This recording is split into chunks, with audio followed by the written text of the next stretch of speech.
It's the dead of winter. You're home right now, curled up on the couch, all safe and warm, listening to Attack of the Killer podcast. The roads are bad, travel conditions are ill-advised, but you're all safe in your home, right? Perfectly safe. Or are you trapped? Maybe being home alone is the last place you should be. What is happening right now in your basement morgue? Is Satan in your elevator?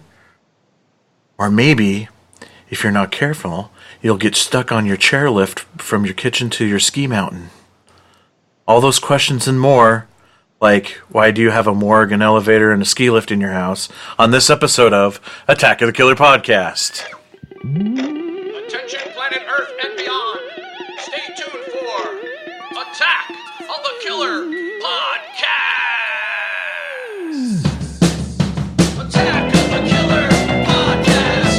Attack of the Killer podcast. Attack of the Killer podcast. Yay. Good morning, everybody! I'm your host, Insane Mike, and this is Attack of the Killer podcast. This is episode 201. We are into the next chapter of Attack of the Killer podcast. New century. It's a long-ass chapters. War and Peace or what? And this episode we are talking about movies that take place in a single location. But first, a word Is from this is this two? Is this episode 201 location? Oh. Oh. 201 location. Nice. Before we get into any of that, a word from our sponsor. And that word is awesome. That's right, our sponsor is Shudder, and they are awesome. That's true. Shudder is the Netflix for horror. If you are a horror fan and have not signed up for Shudder, what are you waiting for? A free month? Well, wait no longer, because you are going to get a free month on us here at Attack of the Killer podcast. And once you sign up for that free month, you're going to be hooked, I tell you, I promise you. So when you look up Shudder, you enter our specific promo code AOTKP, and you get that first month for free. You're welcome. Now, if this is the first time you are listening to our show, let me tell you a little bit about what we're all about. About. Attack of the Killer podcast is a horror movie podcast. We're a group of friends from all walks of life. We get together and discuss the one thing that we have in common, our love for horror movies. We pick a topic, discuss movies within that topic. Now again, we're all just friends discussing movies as if we're all just hanging out on somebody's couch, so there's probably going to be spoilers. If you love our show, you should check out all the shows on our network. That network is the Prescribed Films Podcast Network. Now, there are 17 shows in all, including Movie Defenders, Atomic Way to Cheese, Death List, Land of the Creeps, All About Movies, Midnight Snacks, Story by Podcast, Fiasco Brothers Watch a Movie, My Bleeding Ears, Campfire and Doctrine, Doctrination, My Bleeding Ears, Lunch Break, Geeking Poetic, Late Night Psychorama, In the Mic of Madness, Exploitation Films Cast, Gore Lords Podcast, and the Horror Cast. You can check out all those shows on the network. You just go to thepfpn.com. Check them out. It's good shows. Do it. Do you want to know how you can help support the show? Become a Patreon supporter, of course. Oh. And when you become a supporter of our Patreon, you will be rewarded with hours upon hours upon hours upon hours of bonus content made just for our Patreon supporters. For real. That's right. There are those other podcasts out there that claim they have the best content for Patreon supporters, but they Lies. obviously haven't seen ours. Yeah, fuck them. That's right. You get bonus episodes, videos, Insane Mike's Women, a top 10 list. You can get both podcasts and videos weekly by being a Patreon supporter. You can also get shout-outs on the show. You can assign us to do a commentary episode of your choosing. You can even get one of our all-new black t-shirts. Ooh. That's right. And there's even more to come. we're constantly thinking of new and cool things to do for you, the Patreon supporters. We don't I always still haven't even got my black shirt yet. Right. So go to patreon.com/AOTKP and become a supporter of the show today. Are you a patron, Andy? Do you? Oh. Well, I was very Patreon-ish when I paid for one and I got the wrong size, and I sent it back, and It's on its way. It's totally on its way. We're so busy. via Pony Express, Right. You know, Well, we had to get through the holidays, all those orders, all those Christmas orders we had to fill. You'll get it Oh. when we see you next. yeah, I know. I'll get it when I get it. See you in hell. All right, so now it's time to introduce you to the podcast crew. He's the man of 1,000 voices, Andy Wassum, everybody. Hello. And that's one I'll of take it, yes. He's the designated beard of our show, Tad Good, everyone. Very true. them. In He's more than very one grouchy. way. Oh. Very grouchy. He needs a Snickers. What is that? He He does. does need need to- a Snickers. And lastly, a man who needs no introduction. I'll put the cricket noises there, I promise. Yeah. Hey everybody! While I got your attention, I just want to give you a quick. I just want to say, don't forget to follow us on Facebook, and we have Instagram. It's at Attack of the Killer Podcast, and we have a Twitter at AOTKP. Be sure to follow us. See what's going on out on the interwebs. Check out our TikTok, our Snapchat. It's coming up. It's soon. First the shirt for Andy, and then we'll sign up for TikTok. Goddamn right. So by episode 401. Yeah, maybe one thing at a time. All right. Cool. How's everybody doing? Good. Awesome. Well, Oh man, episode 200. That was That was fun. woo. It's a good one. Yeah, it's all downhill from here. That's right. Hey. Oh, well, to start things off, I'm going to turn it over to Tad. Oh, great. I actually have something for this week, so I'm excited. Let's get into what we watched, where we talk about what we watched since episode 200. So let's start with Andy. What did you watch? oh, I got a few things in the mail that I got to watching a little bit, and a couple of them are from one of my favorite distributors called Vinegar Syndrome. Woo! And one of them is called Evils of the Night. And I'm looking at the cover right now, and it's so hilarious because they need to get sued by Star Wars, because there is, I shit you not, there's basically a mock-up of the Millennium Falcon, only like the cockpit is on the opposite side.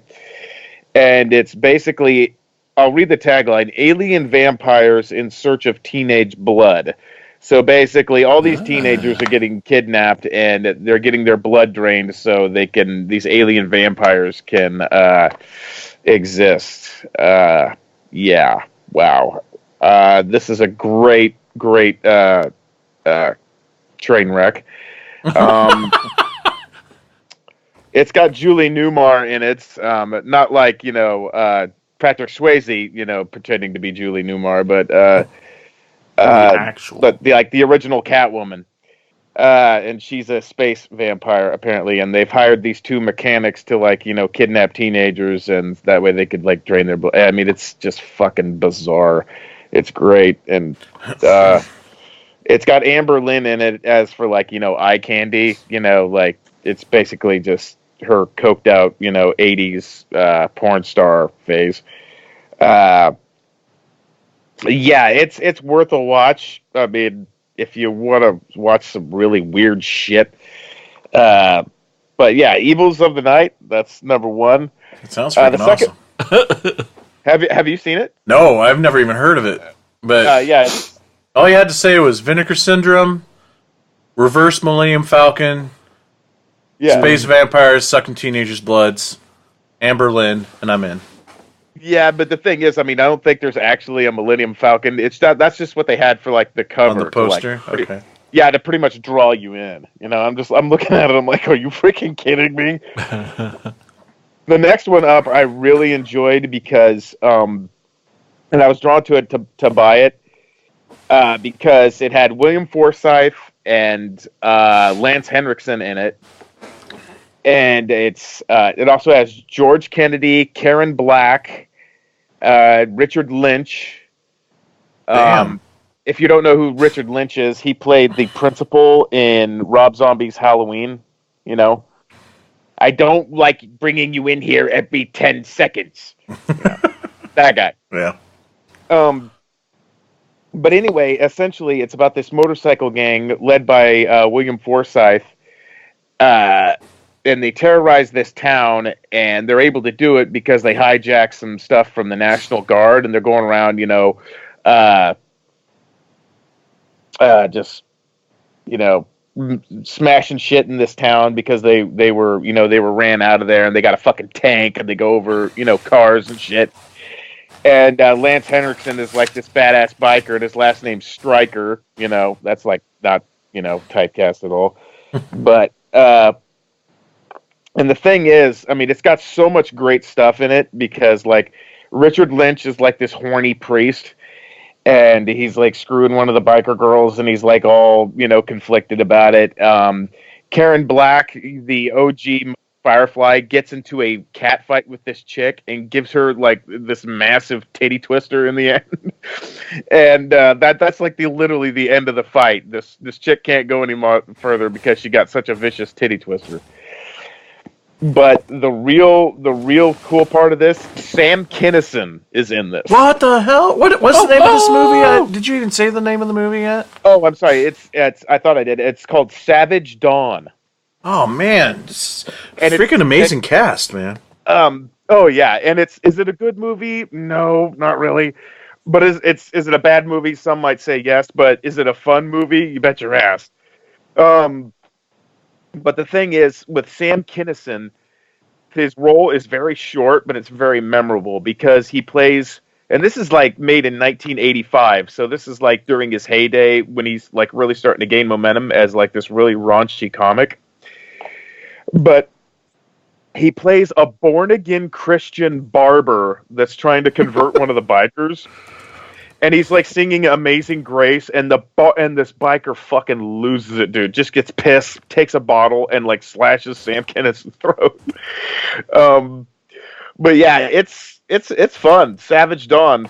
You should be able to get it. It's numbered. It's one of those limited releases on Vinegar Syndrome, but it's a fun movie. And William Forsythe is good in it. Lance Henriksen, George Kennedy is actually in this too. So, yeah, check it out. Savage Dawn. Wow. Next one up is one that I've been really, really wanting to see, and I'm glad that I did because it's just so freaking nuts. Is Burial Ground, the Italian zombie one? Yes, I love this movie. I gotta say, With creepy little miniature Dario Argento. Yeah, his name is Peter Bark, and that ending scene is worth the movie. The movie's like a good time, just alone because it's basically it's Italian. It's an Italian zombie movies, which that means you should just watch it anyway. But basically, this guy has a very unnatural attachment to his mother. Like he makes Norman Bates look like fucking Nikki Sixx. Okay, that's how attached to his mother this guy is. But there's an end scene where basically he wants to he becomes a zombie and he wants to nurse on his mother, and he freaking latches onto his mom's tit and takes a hunk out of it like it's a fucking Nestle Crunch. It's nasty, man. I mean, that's worth watching it alone, right there. It is. But Burial Ground, I bought it from Severin, and I very, very highly recommend that. My last one that I watched. It's actually a double feature. It's from the MGM Midnight Movies collection, and it's the Ingrid Pitt double feature for Countess Dracula and the Vampire Lovers, which both of them I really liked. Basically, old school Hammer TNA. Countess Dracula wasn't bad because it's based on Elizabeth Bathory, and where she bathes in the blood and virgins, and it makes her younger, and all this and that. It's not really super horror based. It's just random murders.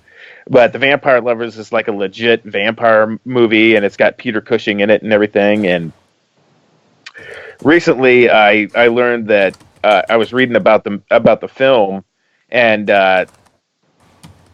Ingrid Pitt, kept biting into Kate Mara's breast because there's tones of lesbianism in this movie. It's just, it's right in front of your face. There's no real hiding it. And they said they kept screwing up and messing up takes because her teeth would come out of her mouth and still be attached to Kate Mara's boob, which I think is hilarious.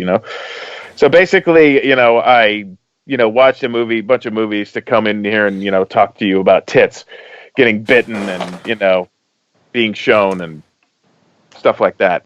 Not that I need a podcast to talk about tits. But yeah, anyway, that's my watch. You ordered for Vinegar Syndrome, and you didn't go ahead and get Tammy and the T-Rex. I did not get Tammy and the T-Rex. No, I did not. But you can watch it on Shudder, our sponsors, and if you use the code AOTKP, you can watch it for free right now. And it is the gore version? Oh, yeah. I was gonna say it. I assume it is because it's the same cover as the Blu-ray release. Yes, and if you watch it on Shudder or the gore cut, you will notice it's actually on the title card called Tanny and the Teenage T-Rex because somehow the person doing the title card misspelled Tammy. And put the wrong title for the movie. Nice. Anyways, Mike, what did you watch? I watched. I didn't get a whole lot watched. I did watch. Just last night, I watched the Betty White documentary on Netflix. That was awesome. What are you looking at me like that for? Horror related? Yeah. Well, no, it's not. But I didn't know if it was. Watched it. But yeah, he doesn't get to watch. And Betty White's so awesome. She's a cool lady. Yeah. I also watched the Jane Silent Bob redo. Me too. Me three. Yeah. What'd y'all think? I don't know. I haven't seen it. I thought it was hilarious and smart and really good. Smart? Yes. Okay. Mike felt the opposite. A little indecisive. I felt it was a little. I thought the movie felt kind of sloppy to me. It felt like there were several moments of moments that he wanted to have these like specific moments to happen, and he couldn't figure out a way of writing it into the story, so it just forced it in. There was quite a few of those moments. It felt like to me. Sure. Yeah. Sloppy and forced in is how you're describing this. Yes. Okay. What did you think of it, Ted? I sort of went into it knowing that it would be 2 hours of Kevin Smith sucking his own dick, but there was some funny moments. Yeah, there's some funny moments for sure. I don't know. I'm not going to spoil anything for Andy who might enjoy it, but I don't know. I'm not sure. I felt funny, and it's because I'm very familiar with these characters, obviously. But it just felt like Kevin Smith going back to the well, where I want to see him do more stuff. Like weird horror stuff. I like that when he was Tusk and that kind of stuff. It was like, this. He was such a craftsman, so good at what he did in the 90s, but I feel like he's still sort of stuck there. I absolutely hated the score. It felt so corny and cheesy. That was one thing that always sticks out to me. If a score is bad, it really pulls me out of the movie. But it was sweet seeing some of these people come back. It was nice to see. But like you said, it felt like he just wanted to have like Matt Damon in the movie. That scene was really forced. Yeah, served no you know- purpose. The movie comes to a grinding halt, so Matt Damon can show up and do a speech about being what's his face from Dogma. I already forgot the Loki. Yeah, and it felt like that with Affleck a little bit too, where it's like, I mean, even knowing that ahead of time that they sort of he didn't have anything written for him, and then they sort of called each other and made up, and last minute he jumped in and they shot a scene real quick With Ben? Yeah. That scene really?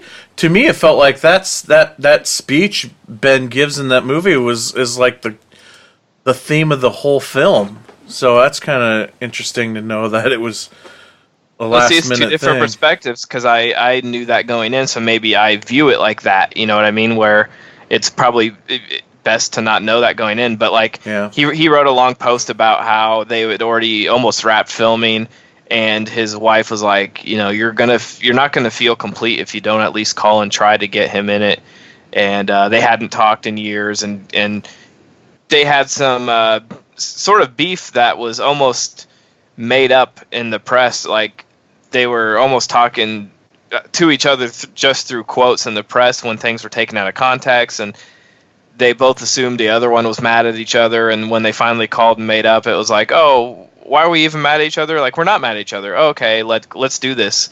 And they mended fences and, you know, filmed that scene, and I think it was very sweet though, because like it felt like you know, just like sort of you said, maybe sort of throwing him in while he's shooting this movie, surrounded by his friends and family and loved ones, and revisiting his characters, maybe that the organic nature of that, instead of sitting in a room and writing it, you know, maybe helped make it feel genuine.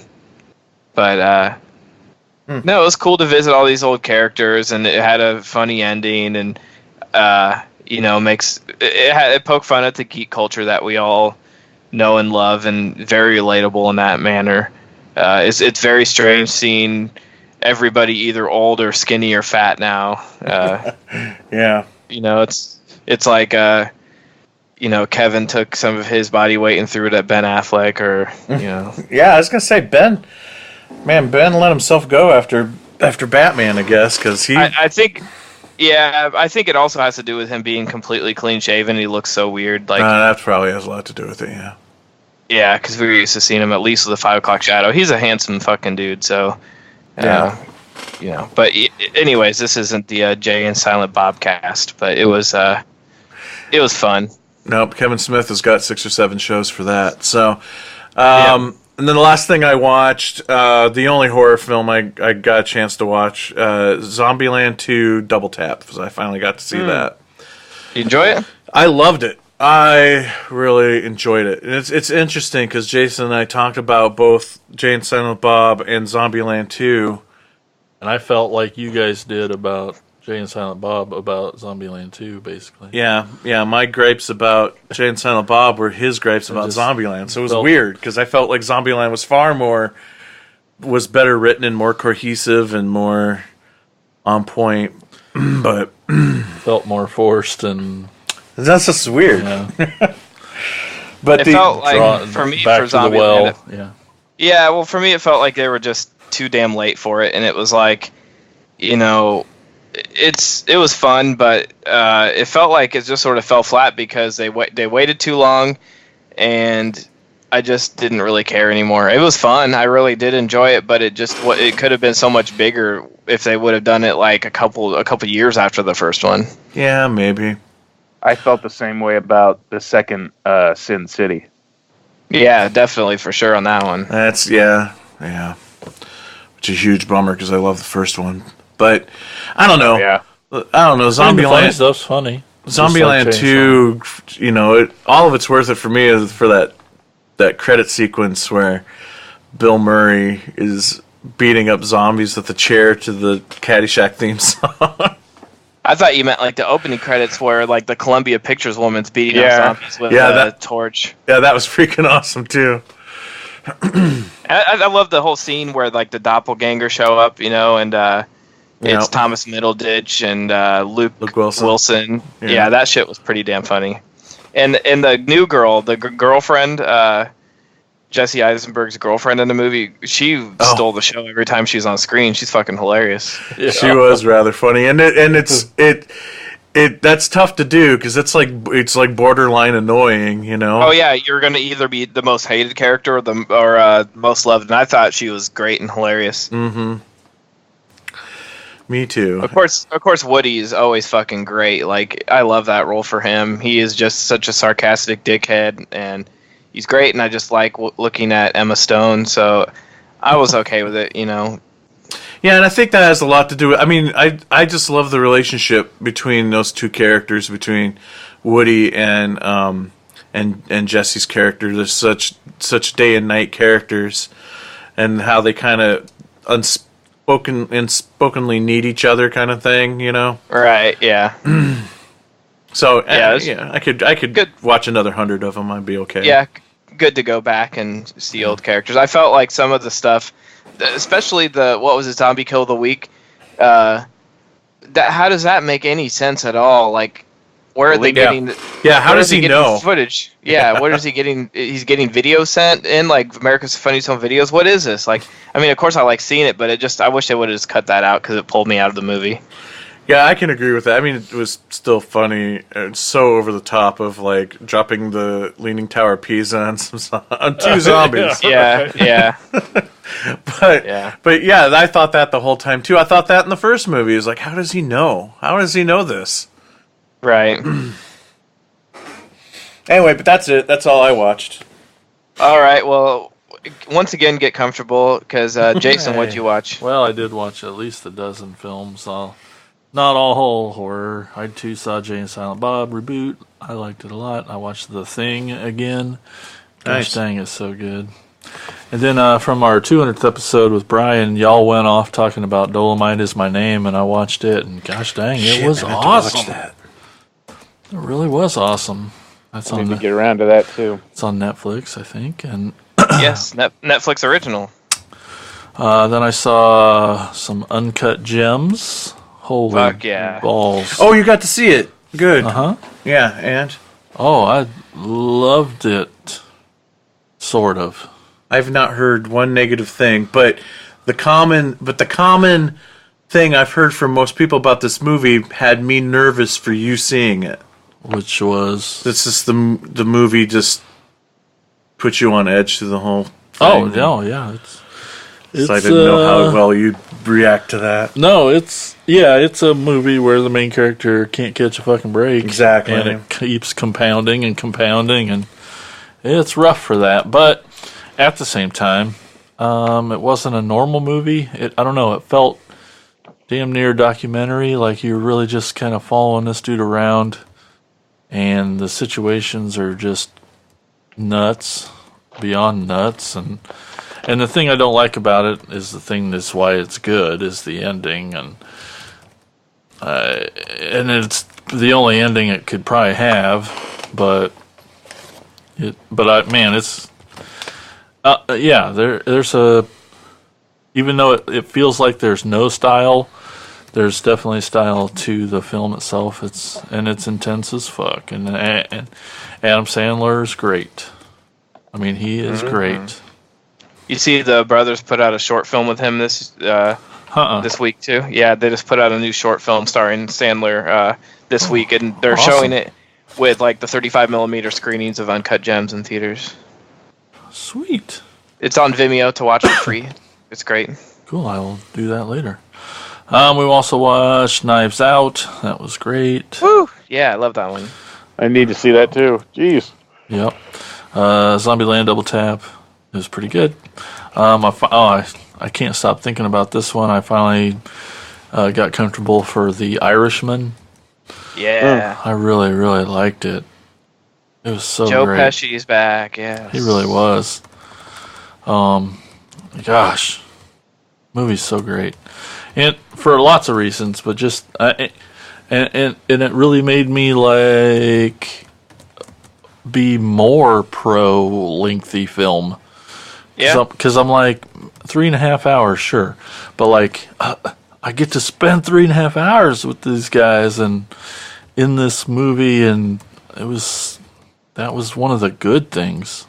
Anyway, Yes. it's really, really, really, really good. I also saw Bombshell. That one was freaking fantastic, and as much as I wouldn't... Yeah, fuck Fox News. I was going to say, I like... Fox News is the most Amen. devilish. It's the devil, and I can't see anything about it. Sorry, listeners that are Republicans, but I never thought I could even be this close to something that was close to Fox News and like it. But this movie was really damn good, and the makeup in it is incredible too. Like Tina, halfway through the movie, and I'm like, that's Charlize, right? And she's like, no, it isn't. And then the whole rest of the movie was ruined because she was just like, couldn't believe it. Anyway, it was damn good, and the reason for the movie to expose them fucking assholes and men in general. It's a great movie. Everyone should see it. I also saw A Beautiful Day in the Neighborhood. Holy fucking shit! I didn't expect to cry that much. Having just seen the documentary about him, I assumed it was going to be like that, but it really was a whole different kind of movie. That's just actually a great narrative film that has Mr. Rogers in it. Right. Yeah, I hear he's not even Right. the main Not character really. of it. I mean, he is, but oh man, it's so good. And then lastly, the movie I really can't stop thinking about is Tina and I had a little date night Saturday, and we went and saw 1917. And Yes. motherfuck, it. Loved it too. And so, like, I was kind of talking to Mike earlier. Like, I totally didn't. I know that we spend our horror lives talking about subgenres, but I never think about normal movies having subgenres that much. Or I just didn't. I mean, I know war movies is a subgenre. I just never. I've never classified them or put them in a group before until the lights come up after the movie's done, and Tina turns to me and says, "You're lucky I love you." 'Cause I'm like, "What?" She's like, "I don't watch war movies. They're too sad." And I'm like, "I get it. Yeah, my boss is like, I just simply can't go see it because World War I is just I so get sad. it. There was, it was a horrible time for our country, and There isn't a war movie Everybody. that's got a. I mean, this sort of has a happy. I don't know. It's there is nothing good that comes from war, and so Yeah. but the stories within the awful thing can still be a good story, and this one has an amazing story. But the coolest thing about it is it's presented as one take, and the filmmaker and me, there's so many things to love about it because of that. Imagine.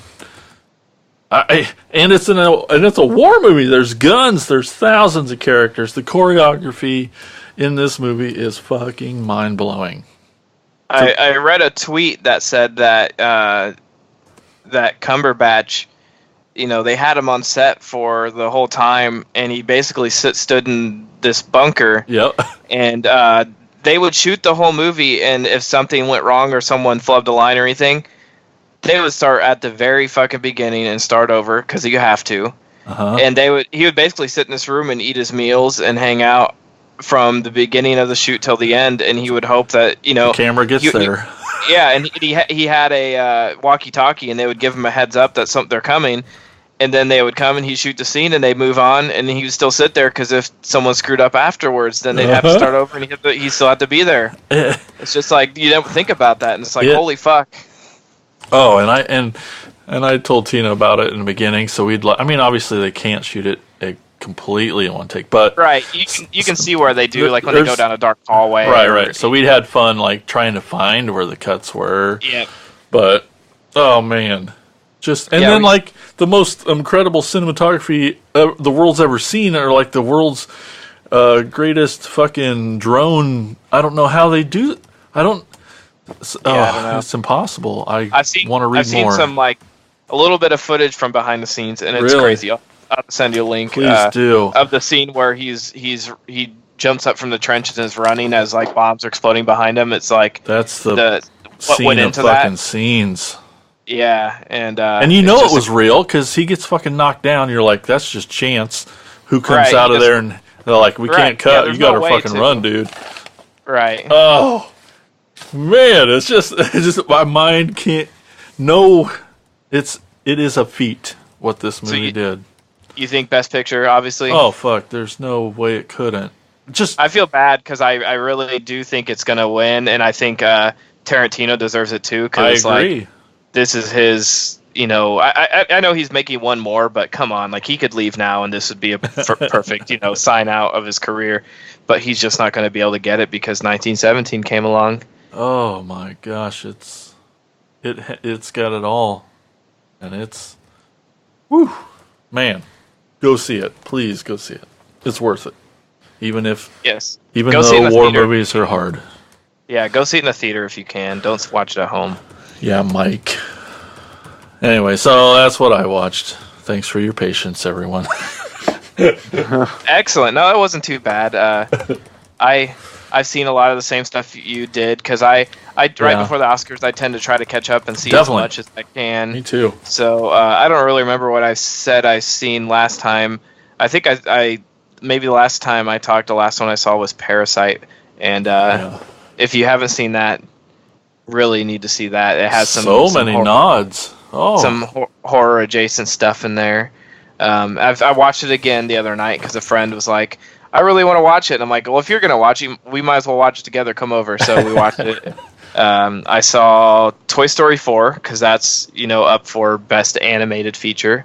And it was okay. Like, I'm just not, I know it's a horror podcast, but everybody knows Toy Story is part of our pop culture.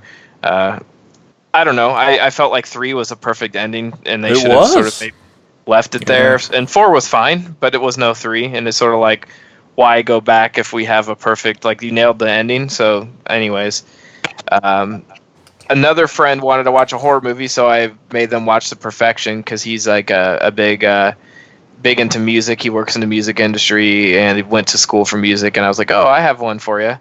We watched that and it freaked him out.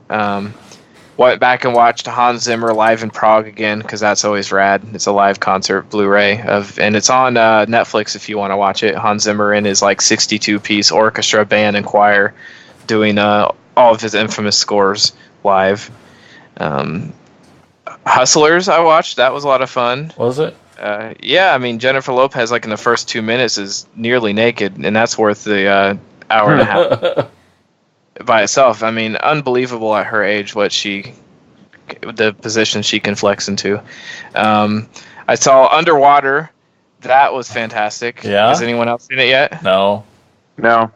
Man, it's like I know it's getting a lot of comparisons to Alien because it has Kristen Stewart with her head shaved and she's very much Ripley in a spacesuit, and but for me it sort of touched on several things that freak me out. I'm very claustrophobic and I hate water. Like the scariest two things in the world to me are outer space and the bottom of the ocean, and this one just goes in the opposite end of Alien where it goes into the bottom of the ocean where they have this like big base with underwater and they're exploring, and there's parts where shit's going bad so they have to get out and walk around in its complete darkness underwater. They're several miles underwater, and just the claustrophobia of it and going out into the unknown and freaks me the fuck out. This one I guess was filmed 2 years ago and it just sat on the shelf until now, and they dumped it in January, and it's a shame because it's really good. It has like Kristen Stewart and it has T.J. Miller, which when I saw his name in it, I'm like, I wonder how long ago this was shot because he's pretty much been canceled. And he was pretty funny in it. But knowing him as a person, I couldn't wait for him to die. The movie has a lot of really cool stuff. Some H.P. Lovecraft influence heavily. Definitely, the score is really good.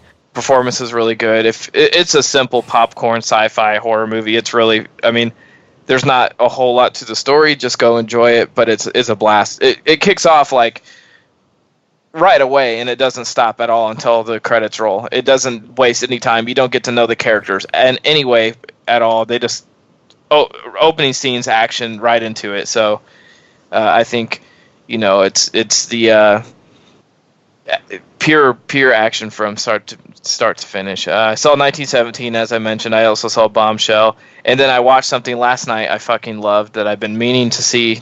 Didn't see it until now, and I watched The Beach Bum. Has anybody seen that? Nope. It is Harmony Korine's movie that came out in 2019 with Matthew McConaughey, and it has Matthew McConaughey, Jonah Hill, Snoop Dogg, Zac Efron.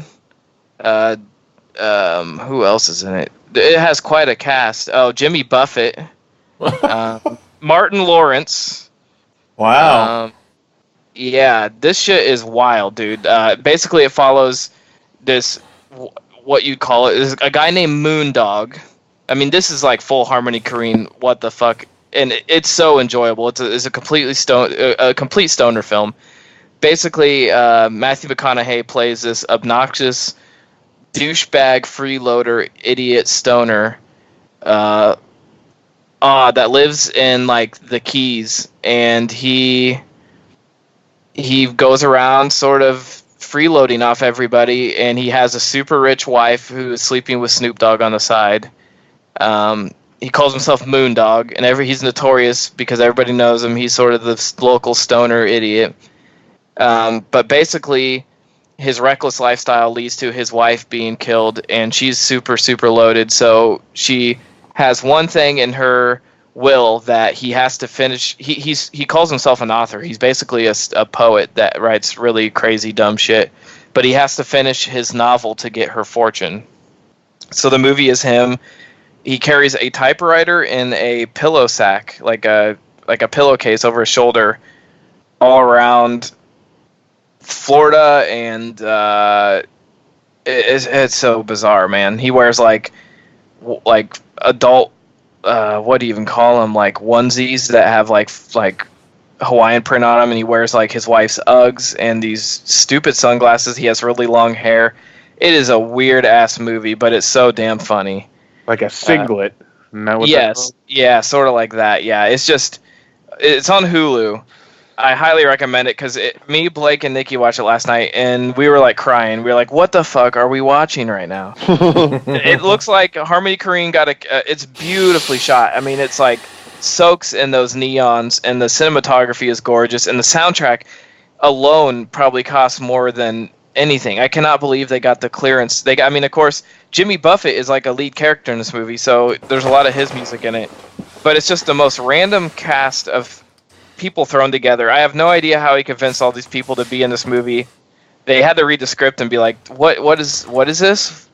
Okay, I guess I'll do it. But it seems like maybe Harmony Korine and Matthew McConaughey just had a blast filming this. I mean, it looks like Matthew McConaughey just had the most fun he's ever had in his life making this movie. So I highly recommend it. I love Harmony Korine, and this one is not it's not as big of a bummer as, Spring Breakers. Definitely not as kids. Like his movies seem to be getting happier as he gets older. So, I highly recommend it. There's not really a lot of horror adjacent stuff, but it's so damn funny. Yeah, Gummo was like super depressing. Oh yeah. I mean, like I said, his movies seem to slowly be getting more funny and lighthearted, and this one is like, just sit back and enjoy it. It's not. It's like, I think when it came out in theaters, they did these showings. I forget what they call it. If it's like Scent-O-Vision or something, but they basically rolled in like weed scented incense or something, like a fog into the theater, so you could smell like weed while you watch the movie. And I'm not a stoner at all, but I really can appreciate stoner humor at times. So highly recommend The Beach Bum if you're looking for something fun and stupid. Nice. That's what I watched. Cool. All right. Well, Jason and I sit here in our recording studio, freezing our asses off. A little chilly this evening. Because the boiler in this room isn't working for I'll some share reason. my blanket with you. Thanks. And it just makes me think of the first movie we're going to talk about this evening. Oh, yeah. Jason, what is that movie? The movie we're going to talk about from 2010, Adam Green's Frozen. I'm glad that you prefaced Adam Green. Well, yeah, we're not talking about the other Frozen. Oh shit! I watched the wrong one. Oh, man. Well, let's listen to the trailer.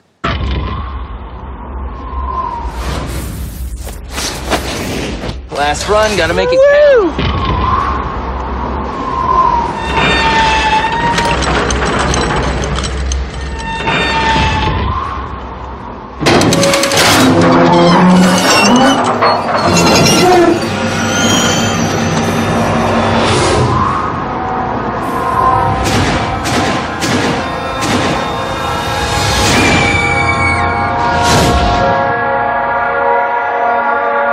No one knows that we're up here. This is so messed up.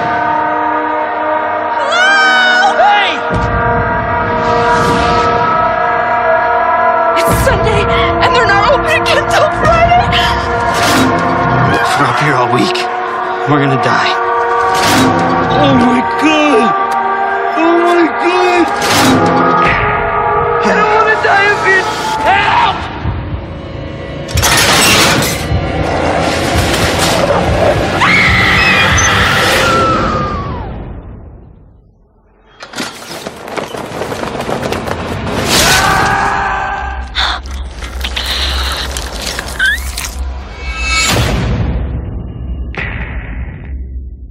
So we got Frozen from Adam Green. Here's a little description.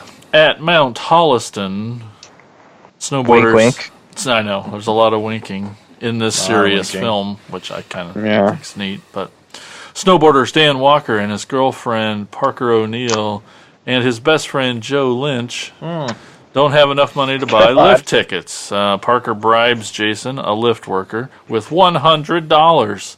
When the system is nearing closure, they force Jason to let them have one last pass, ski down the hill. However, Jason needs to resolve a problem, and his colleague misunderstands his instructions and stops the lift. The trio of skiers and snowboarders get stranded on the chairlift near the top of the mountain. When they see that the lights of the ski resort had been turned off, they need to make a choice: leave the chairlift or freeze to death. Yeah. This came out in 2010, written and directed by Adam Green. I love it. I love this movie. Yes. Getting to watch it again for this episode was Yeah. a treat. It was. been I a liked it while. even more, I think. I think I was a little more harsh on it the first time I saw it. I think we all were. I mean, well, you and me specifically. Uh-huh. You This know. was a first viewing for me. Exciting. Oh, interesting. And here's the weird thing. Coincidentally, I had actually bought like a used DVD, like maybe a week before you said we were going to watch this, and I just was like, I've always kind of slept on it, and I just really wanted to see it. But the one thing that I was really asking myself as I was watching this, I was just like, it's Sean Ashmore, right? Why doesn't why would this affect Iceman? You know, why doesn't he just like He slide his ass right down off of there. slide his ass right down? I mean, they could have been out of there in like 10 seconds. Oh. Maybe this is how he got his powers. Yeah, maybe. Oh. Well, I don't want to say a spoiler. Yeah, because I think, like, when you and I first saw this movie, we may have been a little of, like, the wolf stuff being maybe a bit over the top, and... I felt like I was harsh on the realisticness of what it's like to be in the cold Yeah. with, maybe I'll have a glove or not glove. Yeah, the glove or thing. face or The glove thing was annoying the first time watching but it. I just didn't. 'cause, like, Yeah. But yeah. This time Yeah. it's great. And then, I mean, maybe even to back up a little, I don't know how much you talked about it, or I wasn't listening at all when you introduced this episode, but this one's all about one location, right? This Yep. is, and that's what is frickin' great about all these movies. The movie, essentially, once they get up on the ski lift, it's a movie about three people in a chair. in a chair. Yeah. Oh my gosh! And it's And it's so tense and riveting. It is. Like you're on, no pun intended, but you're on the edge of your seat the whole time. Thinking about the movie makes me more cold right now as I sit here. Yeah, maybe we shouldn't have watched it for this episode. Is there a movie where people get trapped on a Warm beach. yeah? I do have a issue with one of the things in this movie. Like her hand is like frozen, to the handle of. Yeah, what a scene. It's so cool because it like pans over slowly from him to her, and you're like, oh, they're waking up. It's a beautiful morning, and then pans down to the hand. You're like, oh, fuck. Yeah. What did she do? Here's my issue. She's a smoker, right? Right? She could have melted the fucking ice. She still had a lighter. Instead of trying to rip her hand off, she could have. Yeah, see, and that's where I think we had a hard time with our first watch because we did a lot of but they could have, but the maybe if they'd but like You had a hard time suspending your disbelief. on some things, but But if you're this in that time situation, I just let it be what it was. Yeah, are you gonna always Fuck, think 100% rational? No, because first time the wolves show up and he throws his fucking glasses, his goggles down. I'm like, what are you doing, you idiot? Or he throw all of it. You're just like, what? But maybe it is real, more real because idiotic things happen. Now, rewatching it again, I also watched the bonus features on the DVD, which is a lot of the making of, and goddamn, I mean, it's no wonder Adam Green doesn't have a ton of movies in his filmography because he puts himself through so much shit to make a movie. Like the Hatchet movies are shot in like real nasty swamps. They really shot up in the air. Yeah, they shot this whole movie on a freaking chair in a ski lift, and just talking about how they would have everything set up, and they would have to bring the actors in, and they would just kind of have to inch it ever so forward, because if they went forward just a little too far, then they had to travel the lift all the way to the top of the mountain and all the way back down around again to set up the shot. Right. Like a lot of shit like that. And then a lot of shit of obviously fighting the elements. How many nights it snowed and ice rained and all that shit, and then you're talking just lighting the thing. Think about that. Oh, I know. You're talking. You got these giant light rigs, yep. And they have to get them out into the snow on these tractor things that are how many tons, and these things are just sinking into the snow as they're trying to travel. They talk about how they have them on these track things, which and they would start to sink, so they'd get so many feet, then they'd have to stop. Everybody would have to come dig out the tracks, with snow shovels, so then it can go a few more feet before it starts sinking again. And I'm just like, man, fuck that. While being cold. I'm rewriting this movie. Yeah, and I thought about it this time. The lighting was great up there at night, and that's the thing. The whole movie's beautiful. Yeah, beautifully shot. It is. It really is. For what it is, knowing it's a low budget fucking. Yeah, it's low budget. They have everything going against them. Nothing outside and nothing could go right in that environment. But it's lit well. It's shot very well. Yeah, I'm starting to get nervous. I haven't heard from Tad. It makes me nervous. No, I'm trying to remember if this was the first Adam Green movie. It might have been Hatchet. I think it might have been the first Hatchet, and then I saw this, and I never really questioned much in this one. The first time I saw it, I watched it with Nikki, and we were both sort of freaking out watching it because it's a lot like you were saying with Uncut Gems, where shit just keeps getting worse and worse for them, and you just think when he jumps off the lift and lands and breaks both of his legs, it's like, oh, that sucks. And then the fucking wolf shows up, and it's like, oh fuck, how does this get worse? Oh, now there's a goddamn wolf, and it's almost, I know it's horrible, but it's almost like, well, maybe being mauled by wolves is better than freezing with two broken legs. I don't know. It might have been quicker. I know, right? I don't know. That But scene where he... Go ahead. I'm sorry. Well, I was just going to comment, when you mentioned the wolves, I think one of the most pivotal scenes is when, he's got his hands over his face and then he just comes face, he's he's freaking out, and then he takes his hands away from his face and he comes face to face with that wolf. And I'm just like, holy shit. I mean, it's just like, oh God, I was like, gave me the creeps, man. Mm-hmm. This guy Kevin Zegers that plays that guy, the dude is eating my. I cannot look at him and not see Zac Efron. Like the first time I was like, no, he has to be related, right? And it's weird because when you go to his IMDb page, he's almost unrecognizable. Like in other stuff, it just doesn't look like the same guy.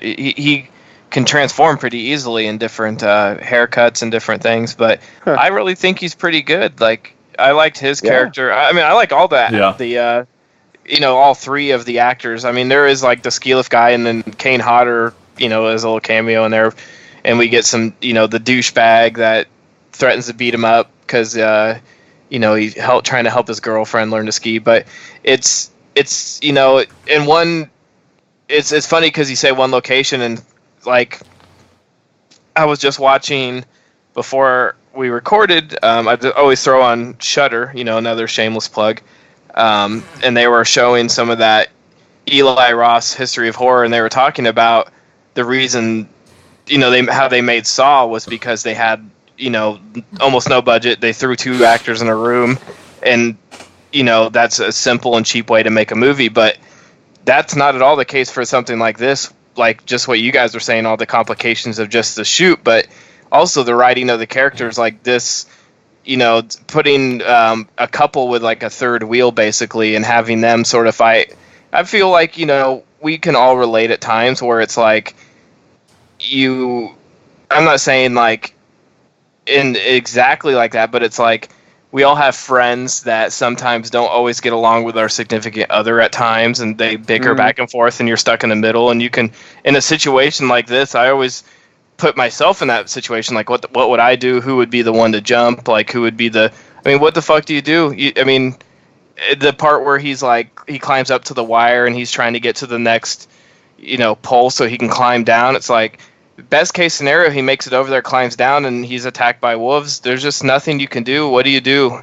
It's one of those situations that, and to me, it was pretty believable overall. I mean, you can nitpick little things like you said, the lighter and different things, but none of those things would have saved them necessarily. Yeah, I mean, it just would have made. They had other stuff at their disposal that I think they probably could have used. But I think if they used the lighter, her hand was already frostbitten and stuck to that thing. Even if you melt it, her skin would be gone. It's been exposed all night. Mm-hmm. Yeah. For me, it's the first time he jumps, and just that shot seems to take 20 minutes of him to get, and then it's going to happen, and it really sells the impact. And oh my gosh, yeah, I'm telling you, that moment, that scene, that shot, especially the kind of his POV where you just see the legs and coming into the ground. I'm giving Adam Green the award of best high fall ever in a film because that's the best shot ever. That's such a cool shot, and you freaking feel it. You feel that. Oh man, that impact. Even though I don't know, if you were to jump from that high up and try to land on your back, do you think that'd be even worse? That's what Tina said. She's like, "Why did he do that?" Anything but tuck and roll, something. Exactly, anything but just trying to land on your feet. I would have maybe put the snowboard on my chest and maybe try to dive forward and let maybe the impact, I don't know, that might have broke your sternum or something. I don't know. Could you imagine though if you didn't hit it quite right in your face first into that freaking snow from that fall? Yeah, that's just it. You don't know how it's gonna go. Yeah, you don't really know what's underneath that snow either. Yeah. Right? How deep it is, and jagged rocks or true. Yeah, yeah, and Yeah, I guess I would have It's- tried to use the snowboard to protect me then. Yeah. I so- don't- yeah. But yeah, like Ted was saying, like all the actors are really good, and you'd have to cast this with some really strong actors, because it's three people carrying a movie of, three people stuck, in a chair. And as always in these situations, I think in these movies, it might be a trope, but they begin to bicker and point fingers, which doesn't help the situation at all. But I mean, Go it's through just, that, yeah. people are freaking out, Yeah, and it doesn't matter what the situation is. It's just the situation itself. It's just like, well, you should have done this. Why did you do that? And blah blah blah. I remember just a funny little thing I always think about when I see this movie. Several years ago, I visited my brother in Minneapolis, and I went to Electric Fetus Records, which is the record store that's infamous for being Prince's go-to place. He would basically call them and tell them he wanted to come record shopping, and they would shut it down, and Prince would spend an hour browsing through records, buy stuff, and leave. But he always would. They would always sell exclusive stuff through. He would record exclusive albums, different things, and just sell them there because he was very much proud of his hometown and that kind of stuff. But anyways, one time I went there just when I was visiting my brother, just because we wanted to say we went there, and they had a used movie section, and they had Frozen there, and they had like a big Post-it note that said, "Note, not that Frozen." Or something, and I took a picture of it and tweeted it. And, of course, Adam Green replied because he's always doing that, and he's like, "Thanks for the picture, like that's so awesome." And I just always think of that because it was something. It had more than just not that Frozen, but that was the gist of the note. It was something more clever and funny. But yeah, I remember when this came out, and then the Disney Frozen came out, and people were sort of making jokes about, accidentally renting this one and showing it to your kids, that kind of thing. So, Yeah. but it couldn't be more perfect for the weather right now. So, Yeah. I know. Gosh. So true. Too perfect. Somebody just needs to give Adam Green some money. He needs to make more movies. Yeah, this has a nice blend of mainstream and classic Adam Green dialogue that's great and Yeah. funny and witty and yeah. Good movie. Definitely. All right, Andy, what's the next film we're talking about tonight? Our next film is from 2010, and it is called Devil.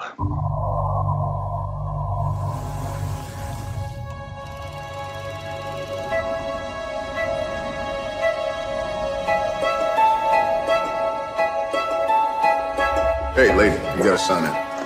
Do I look like such a threat? Don't blame me. They got procedures.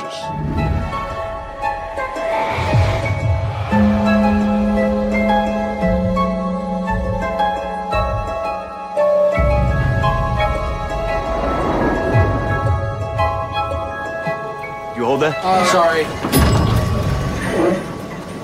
Thanks for your help. Don't mention it.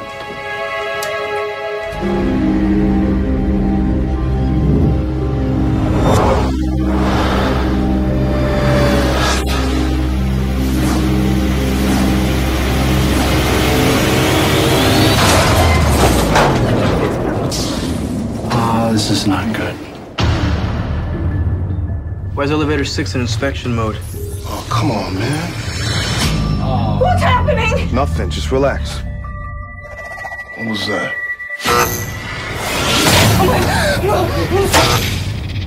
You all right?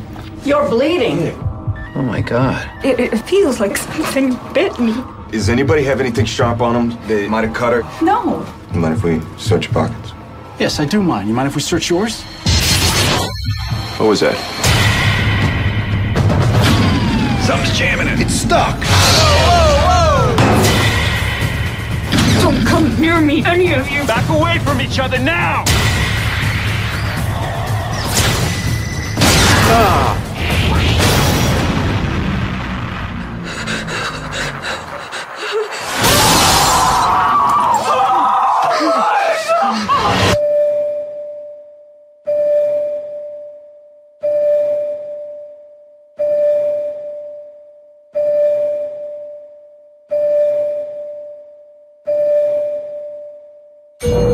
Turn on the lights! Who are you?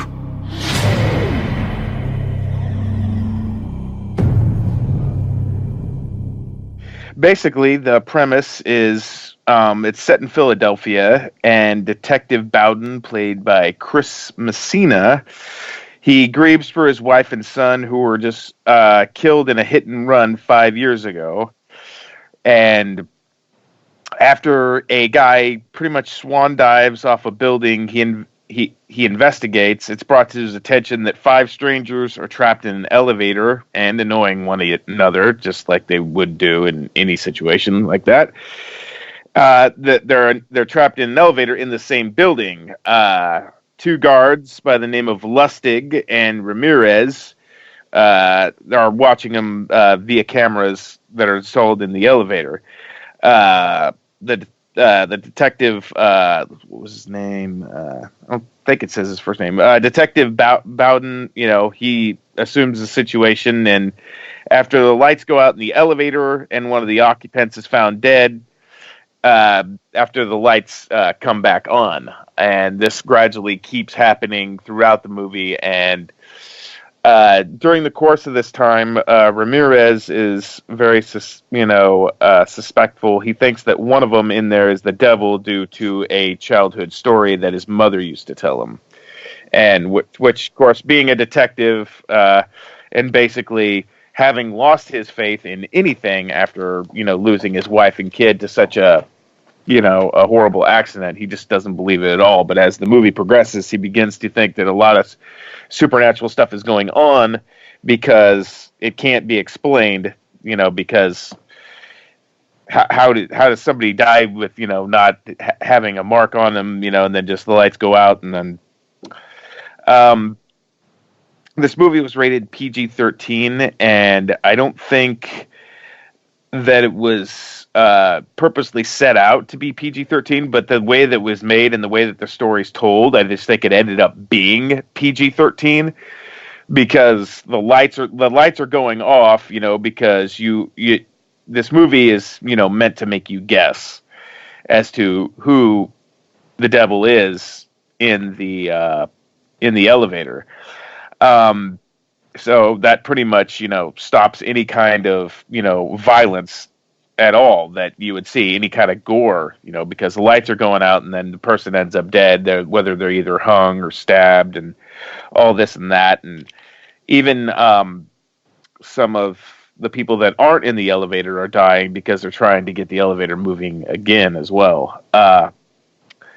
But as usual, a lot of these people, all the people in the elevator have a shady past, which, coincides with Ramirez's story about, he picks the people who are, truly guilty and probably need to be, damned, so to speak.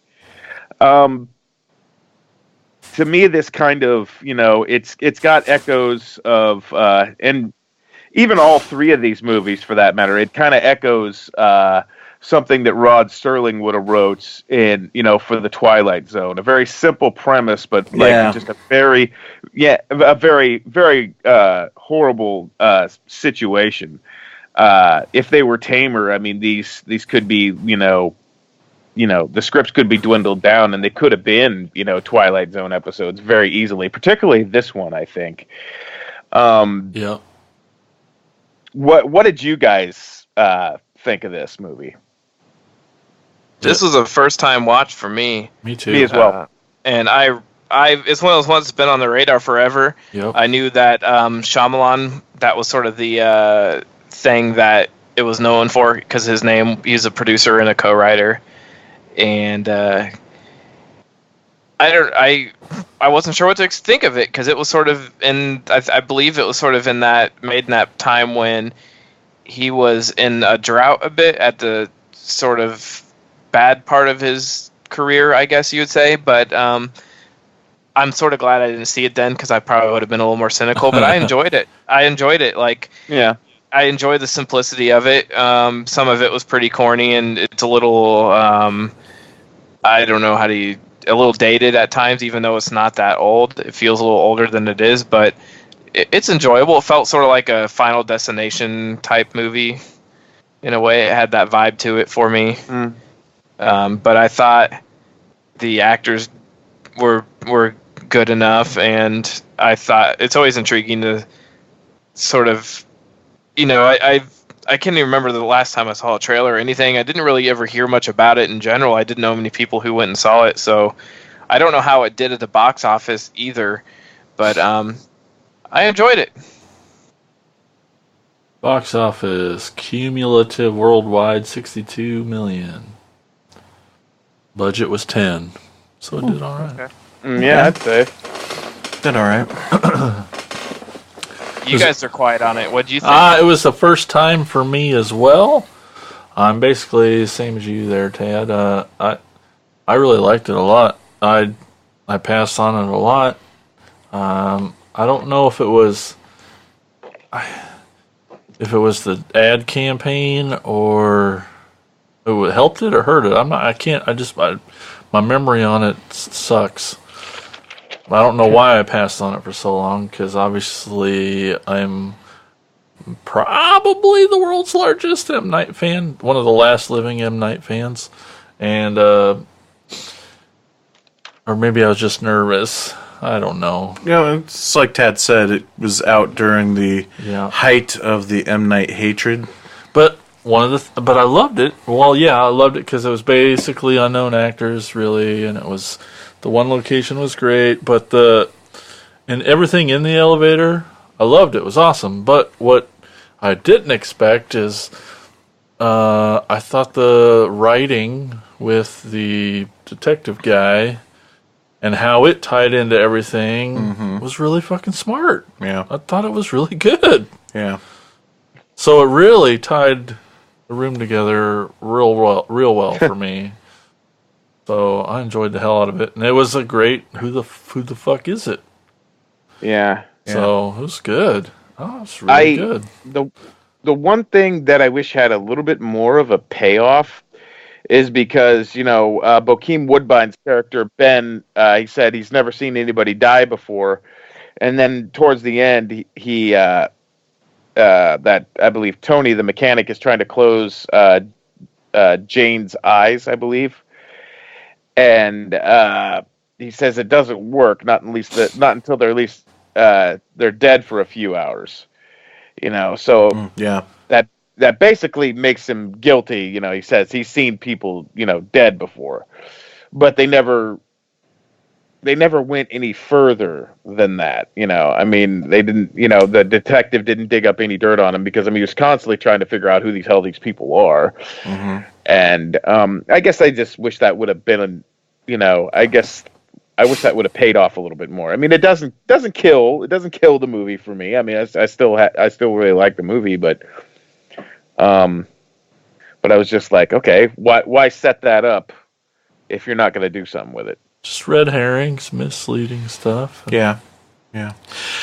Well, I too really like this movie a lot, and unlike the rest of you, I had seen it before. I had bought this when it first came out on DVD because I'm a bigger M. Night Shyamalan fan than Jason. Whatever. I saw he produced it, and I'm like, yeah, I'm sold.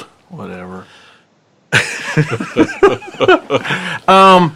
But it goes right into my wheelhouse. Was it a bonus episode? No, it was in the 200 episode. We talked about favorite subgenre. Uh-huh. I think I would want to change my answer to if you could consider it a subgenre of movies that take place with minimal cast in a single location. Because if you can stick people, the smaller the location, like a freaking elevator. Can't get much smaller than this one. Oh, I can challenge that. It almost Porta potty. it almost made it on the list, but I almost put Buried on there with Ryan Reynolds. Oh, Oh man. one man, one box. One man, one box can't get any. That one you can't get any That's it. smaller than that. Smaller. Girls, Yeah. one cup. No. Oh, my bad. Sorry. But I love movies like that. Movies that You do. especially because I always consider it a challenge. If you come to me with a movie that your movie and you say, hey, it's a small group of people in a small location, and I'm going to entertain you for an hour and a half. I'm like, oh, challenge accepted. Let's see if you could pull this off, because you would think something like that would be difficult to do, but so when it succeeds like that, I freaking love it, and I'm impressed and amazed. And this one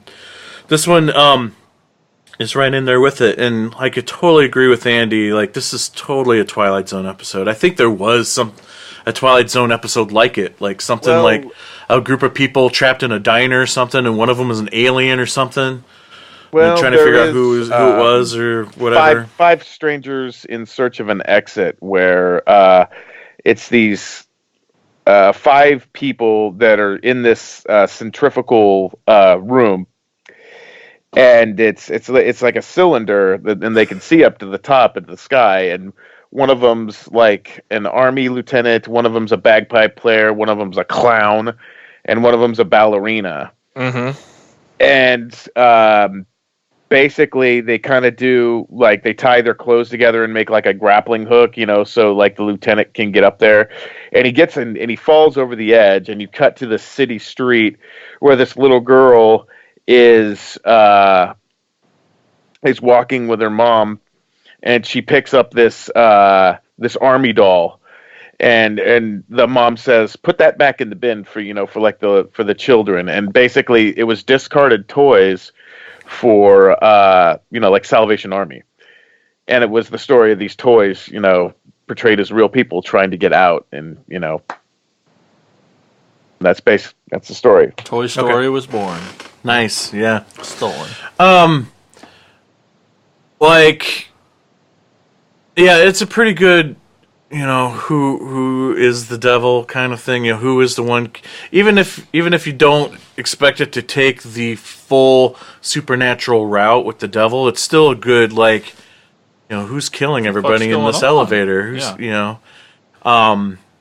It's a great whodunit. I think they did a great job with it, and then when you find out who it is, you could maybe consider it a cheat, because I do kind of, because spoilers, but that particular character is supposed to be dead at one point, is one of the people that get killed, and it turns out that they weren't really dead.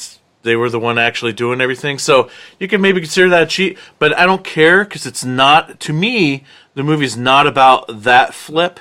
It's about the big flip at the end, where you find out the one survivor of the elevator and his relationship to the detective. Yeah. And that whole moment right there at the very end when they're in the car really together. ties them together. Yeah. Well, and one could argue that it's the execution of the cheat, let's say, for instance. I think it's all in the execution and how it's done, because like when you watch like the ending of Saw and you see Jigsaw get up off the floor, I loved that. When I first saw that, I thought I was going to shit my pants. I thought it was the greatest thing ever. Me too. I stood up when I was in the theater, and I'm like, no way, no way. My jaw hit the floor, you know. So I mean, it's. I think it's all in the execution, the way that it's done. I mean, and that, to me, that was perfect.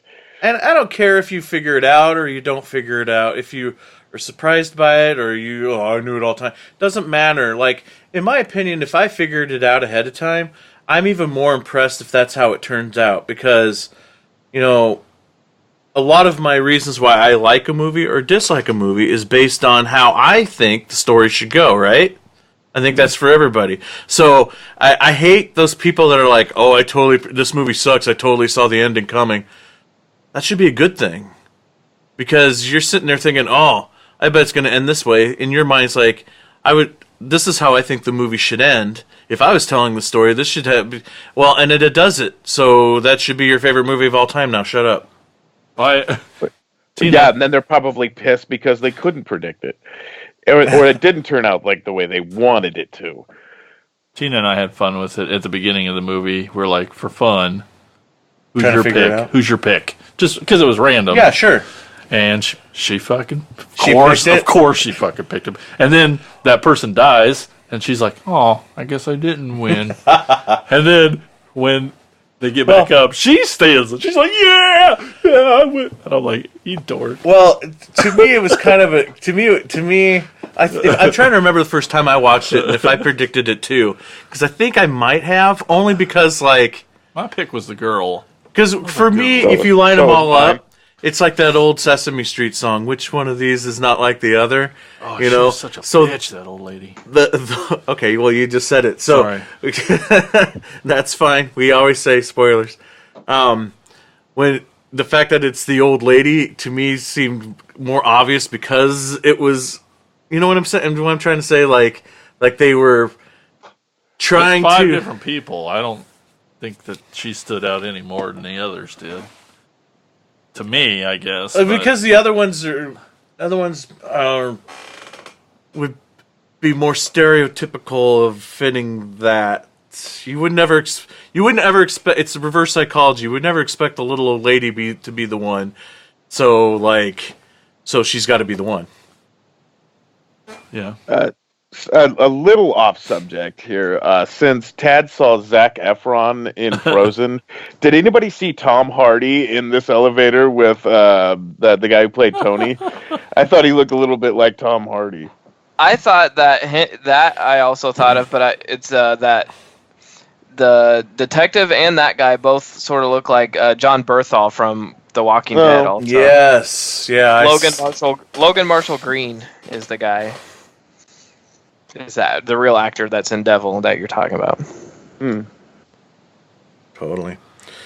Well, good. I'm glad you guys all liked it. Yeah. I'm glad it was good. I thought it was a good time. I generally like those kind of stories. Yeah. Okay, so Tad, what's our last movie tonight? The last movie is from 2016. It is The Autopsy of Jane Doe.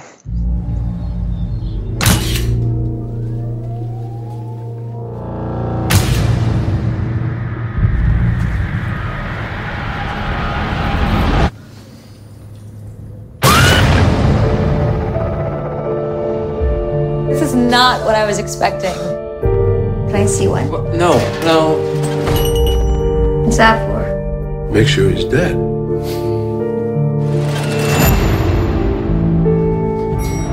Sheriff. What happened? No ID. No fingerprints in the system. For now, she's a Jane Doe. He needs my help right now. 11 o'clock, I'm all yours. Subject is in her mid to late 20s. Hair brown. Flash flood warning now. Eyes gray.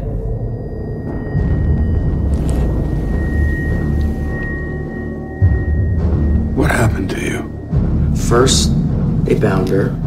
Then they ripped out her tongue, poisoned her, paralyzed her, forced her to swallow the cloth. What is that?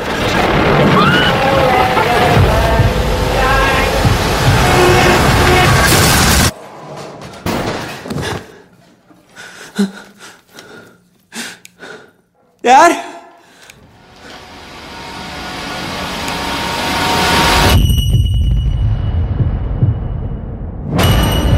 No one could see what we have seen.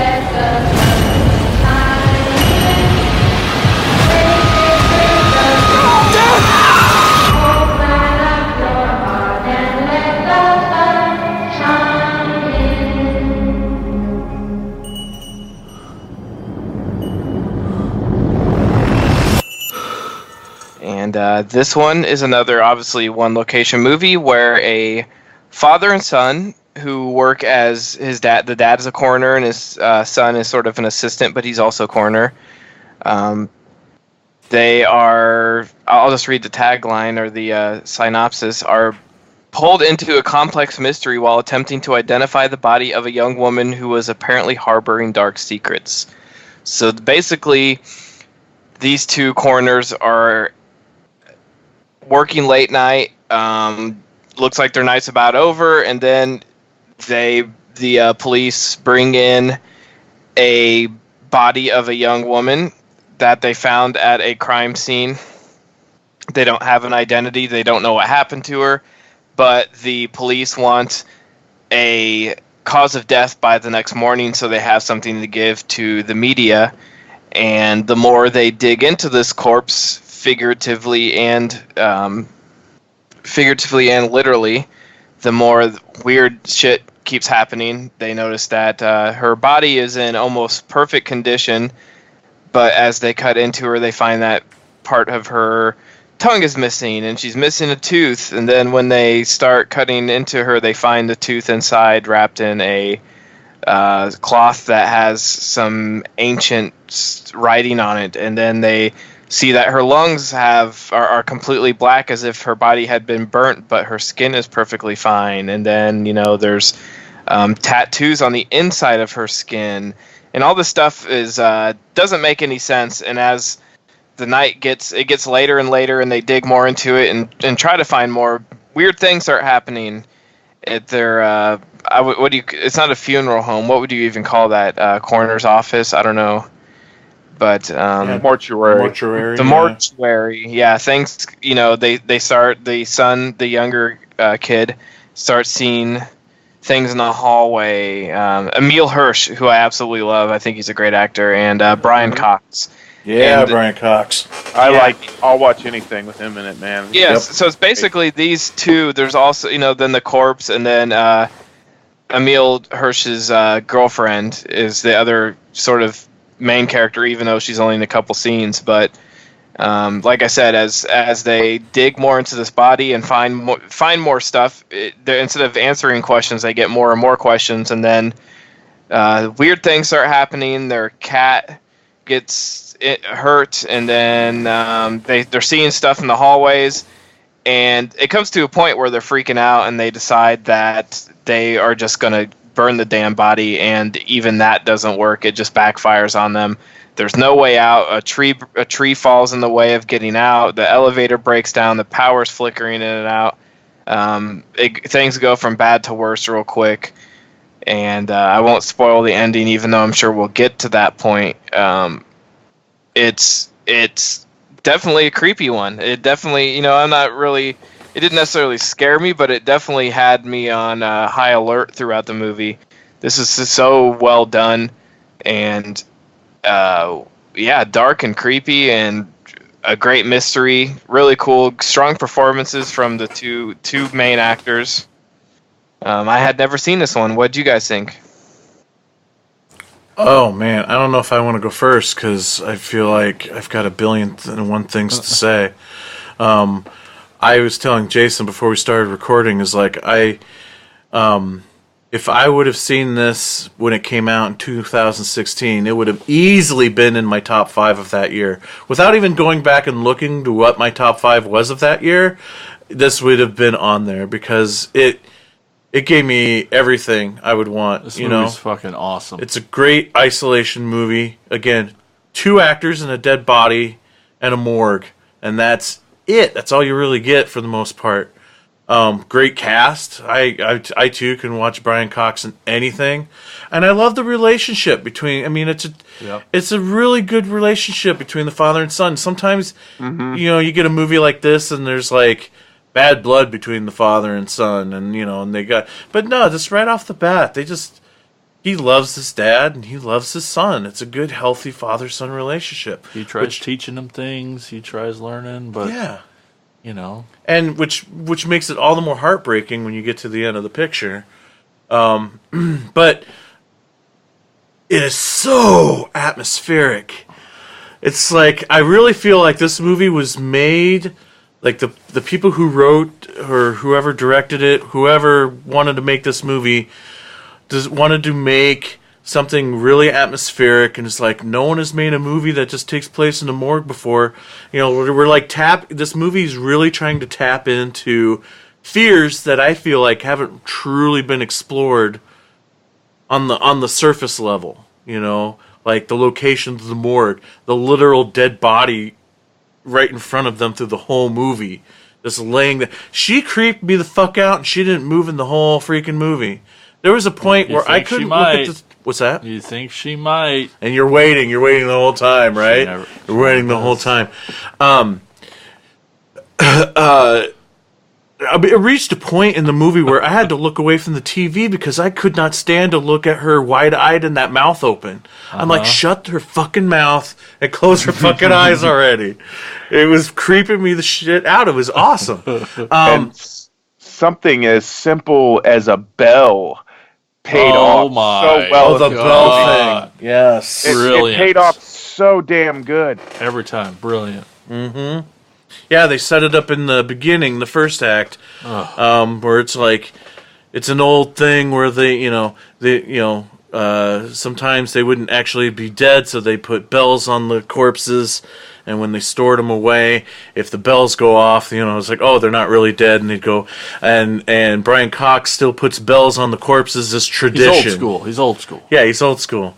And then a part in the movie where you start hearing bells go off, and you're like, oh, fuck. And it's all just the audio. And the thing is, it's used as a joke at first. Yeah. And it pays off that way. Yeah. But later on, it pays off in a completely different way. It's great. And it's also it's a smart guy movie. Like, I love the procedural stuff. The actual, I'm hoping it's 100% accurate. I really do. But the autopsy stuff, it was very intriguing watching them do the autopsy and figuring things out, even though they couldn't figure it out. But things like, you see these scars on the inside of the organs here? These are stab marks, but yet there's no stab marks on the outside of the body. Or, the thing with the burnt lungs. And how if the lungs are this charred, the whole body should be, loved all that stuff. And then there's the gore side of me that's like, it delivers the goods on that too, because it's gross. That's pretty gross. They tear her apart, and it's gross. So the practical effects in this film are really, really, really good. Too good. I couldn't figure it out. When they fillet her open and they show you that, basically the tattoo that's inside of her skin. Oh my god! And like you said about all the forensic mortuary stuff, that just invested me like even more. I mean, I was just like, it was. I mean, it didn't come across as like a preachy seminar. It just said, it made you as a viewer, at least it did for me.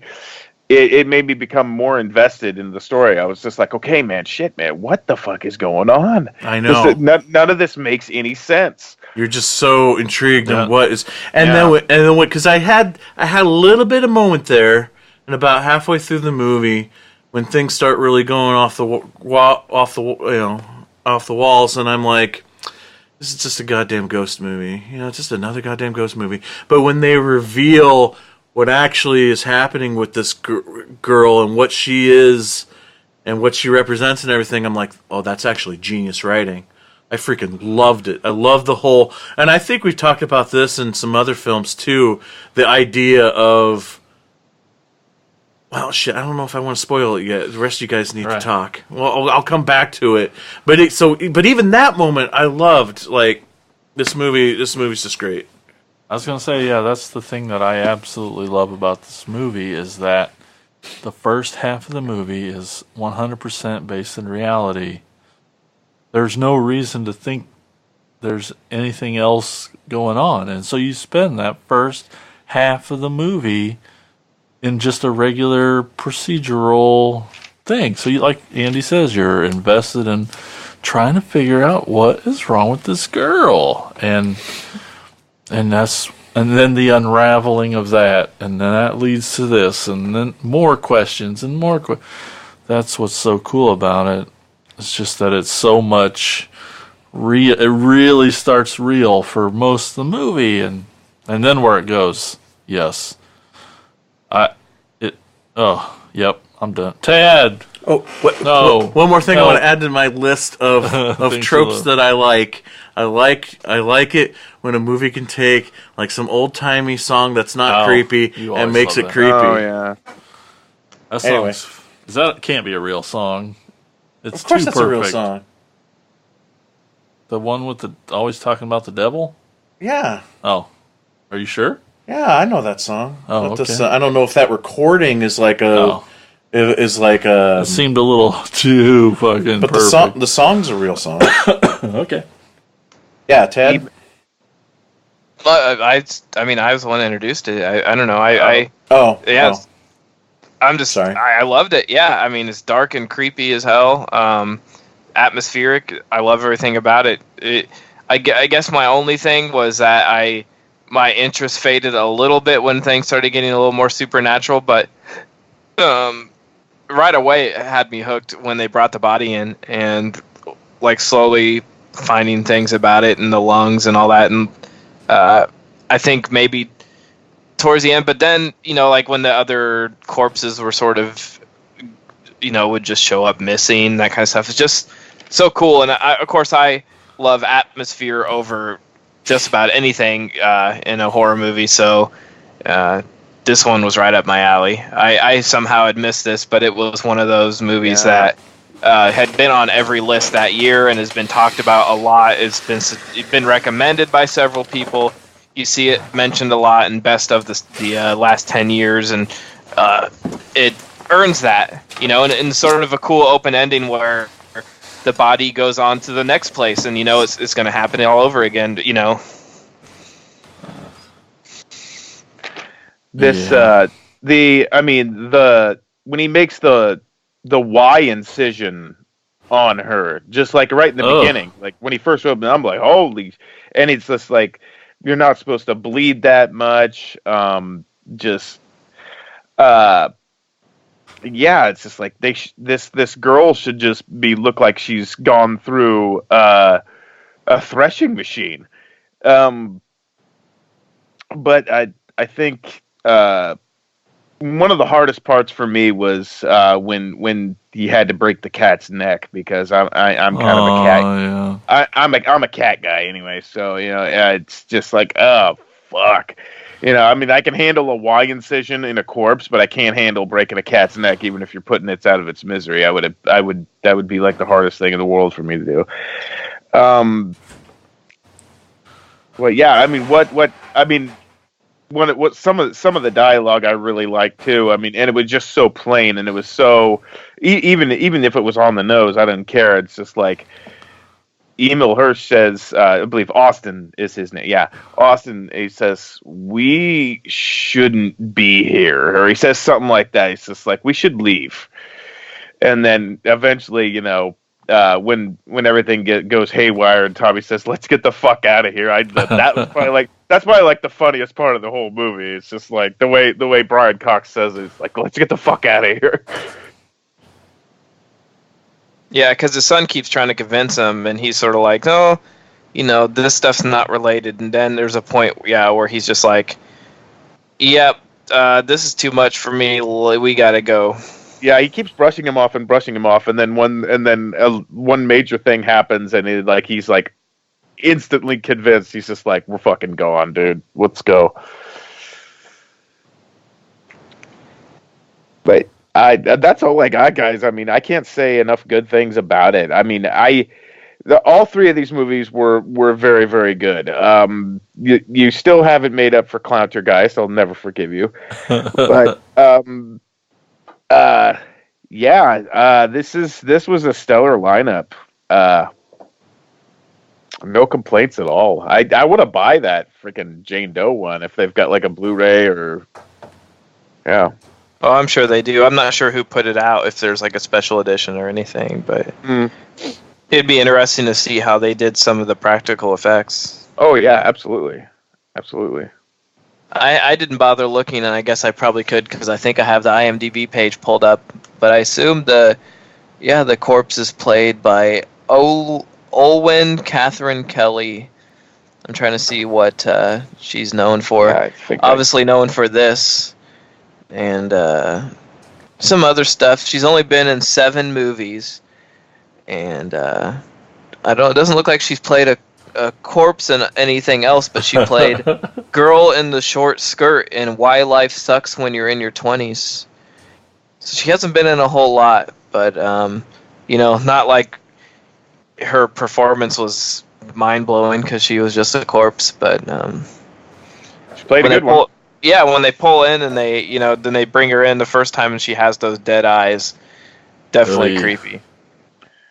I think the biggest foreshadowing line in the movie for me is when Brian Cox's character says, "Everybody has a secret. Some people are just better at hiding them than others."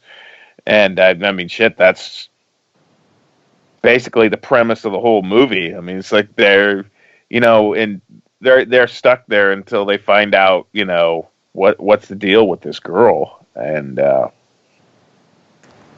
was sort of thinking it was going to go more of a true crime route, where like maybe like a Hannibal type thing, where he was putting the moths in them, and it's like, okay, we have the tooth in the stomach, but most of that stuff would just be it was just right off the bat too crazy to explain in any logical way, so there'd be no way to do that, It's like insanely meticulous, it's yeah.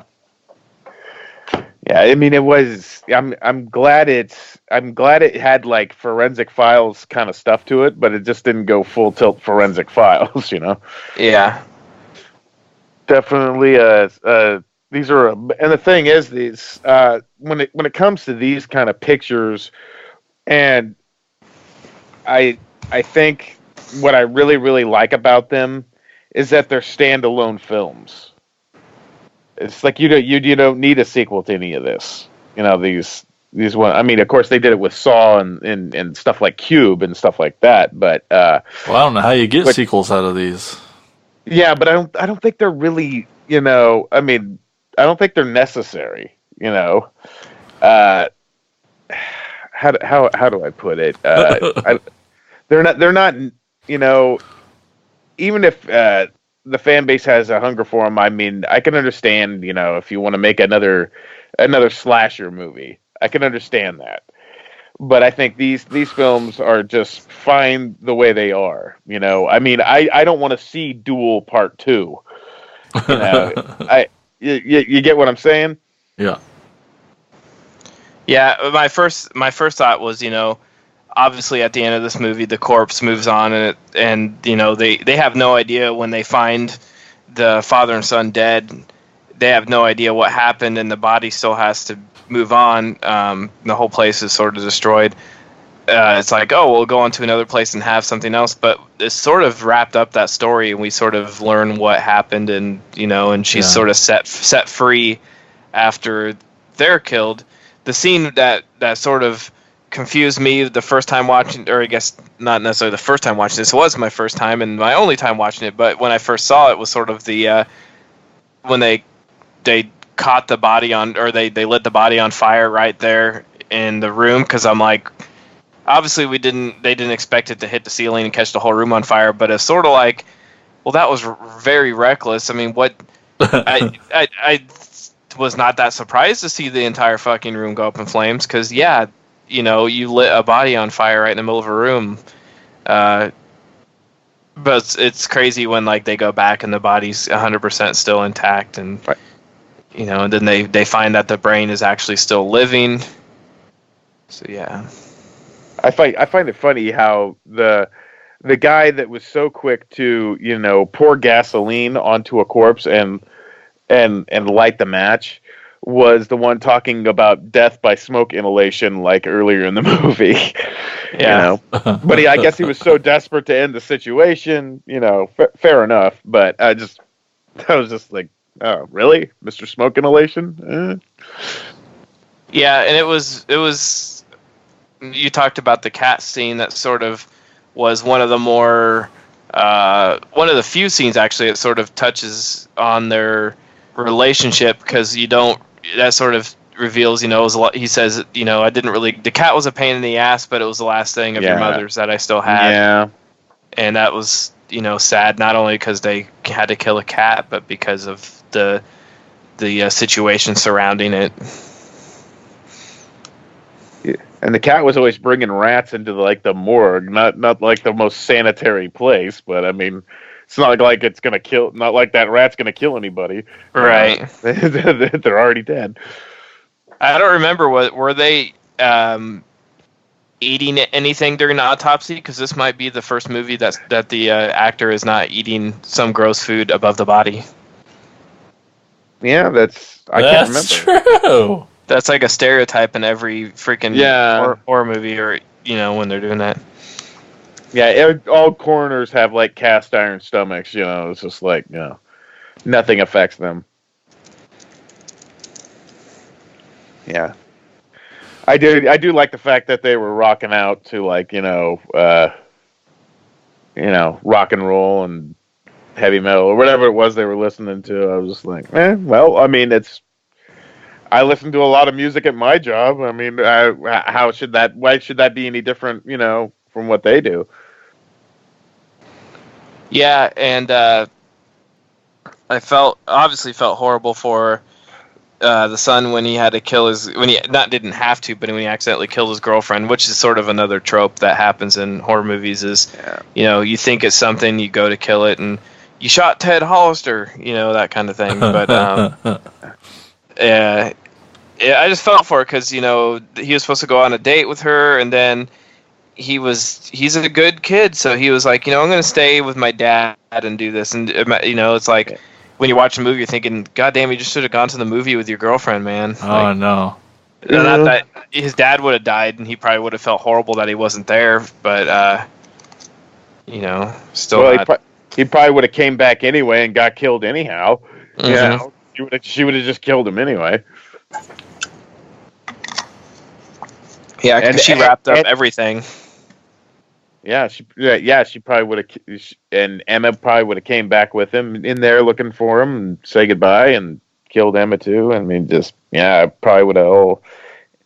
Nothing probably would have changed.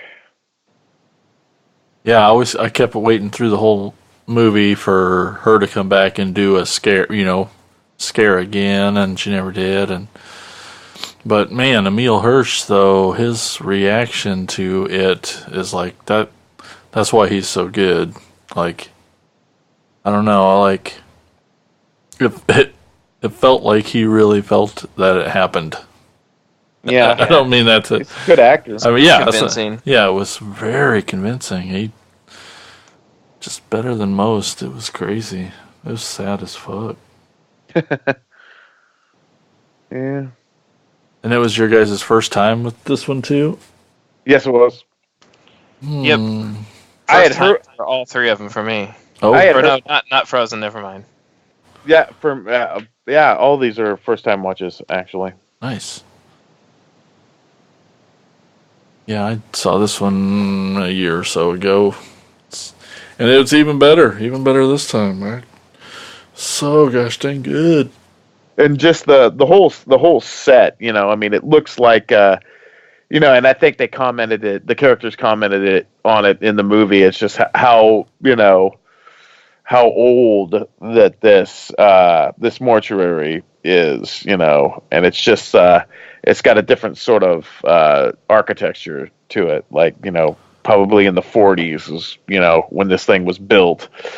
And it's just, it's got that wainscoting and stuff like that in the basement below, and a very old rickety elevator with, I guess the expanding door that you see through. Yep.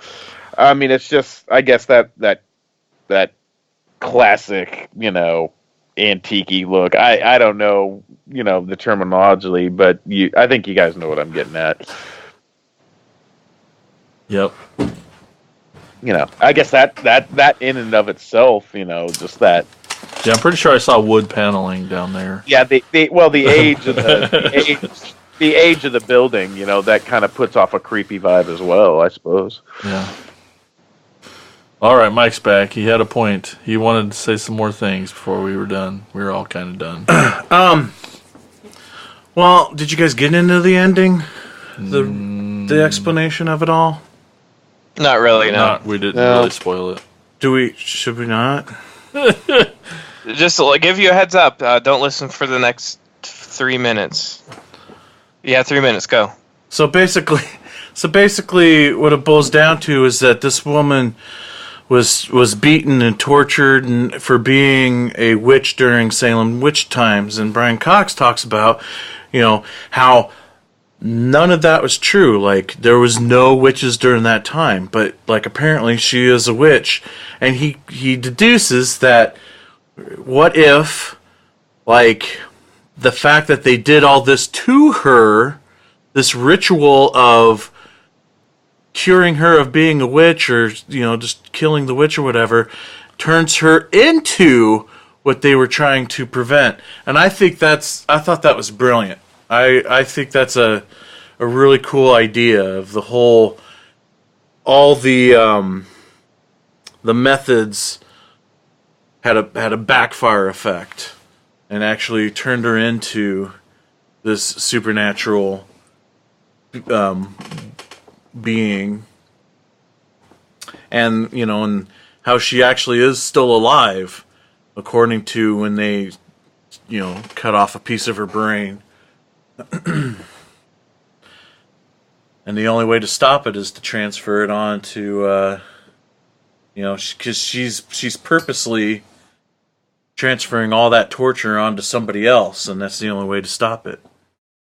But then again, they transferred it all to Brian Cox, and does it really even stop it? Who knows? Anyway. Yeah. You just loved it. I just love that whole reversal of, of the superstitions and how that ends up backfiring. Totally. Okay. Yeah. Freaking good movie. It's on Netflix. If you haven't seen it yet, it's so freaking good, guys. You got to see it. So good, yeah. All right, so those are our movies. Anybody got any honorable mentions they wanted to throw out there? Well, Saw. That was the first one I always think of. Yeah. Same here. Cube's always one I think of. Right Cube's away. a huge one, yeah. I mentioned Buried earlier. It's a really good one. Which one? What? What did you say? Which one? Buried. Yeah, the Buried. extreme Okay, yeah, of it. Extreme of the subgenre. I mean, you look at friggin' Reservoir Dogs. Half that movie's in one location, but not one location. Yeah. Yep. Yeah. That's why it's still to this. I think that's why still to this day, Reservoir Dogs is still my favorite Quentin Tarantino movie. Mine too. Although Hateful Eight, tries to reproduce that. That's true. A little bit. That's true. With success, I really like Hateful Eight as well. With that said, though, Hard Candy is a really good movie that takes place in one house. Would you say Green Room? Would that be considered? Because they are pretty much stuck in that room for most of the movie. If not the room, that compound. It's, Yeah. Evil Dead. Yeah. Night of the Living Dead. Yeah, I was gonna say Night of the Living Dead. Misery. Misery. Yeah. There's a movie one of these days that's going to show up on the list, guys. I'm warning you now. It's a black and white film. I think it's from the 60s, called Lady in a Cage, where it's this like super hot summer day. This woman who can't get around very well. So she has an elevator in her house, and she's riding in the elevator, and the power goes out. And it's like one of James Caan's first films. And he's like the head of this like gang that breaks into the house that is going to rob the house, but find out that she's still there, but she can't do anything because she's trapped in this elevator. So it's a really cool flick. I'm gonna have to make you guys watch that one of these days, but not really horror, but made by a horror director. Assault on Precinct 13. Yep, that's a good one. The Shining, they're stuck at the a hotel the entire time. Yep. Well, and you can even say, if you want to talk Carpenter, you could say The Thing. Yeah. Yeah. Yeah. I would say Underwater, I just saw, and it definitely would count for that. Definitely. Yeah, we can go on and on and on. Absolutely. Isolation is apparently a key thing in horror. All right, so, but I wonder what people out there in the listener-verse has to say. We'll find out. Listener-verse, okay. We'll find out here after this quick break.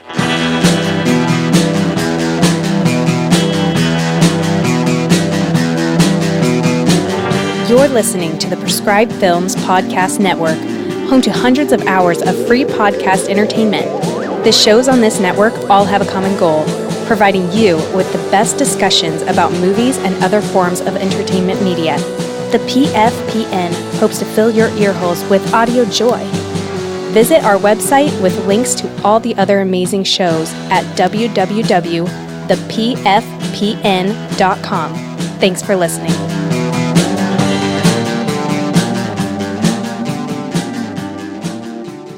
We're back, and it's segments time here on Taco Killer Podcast.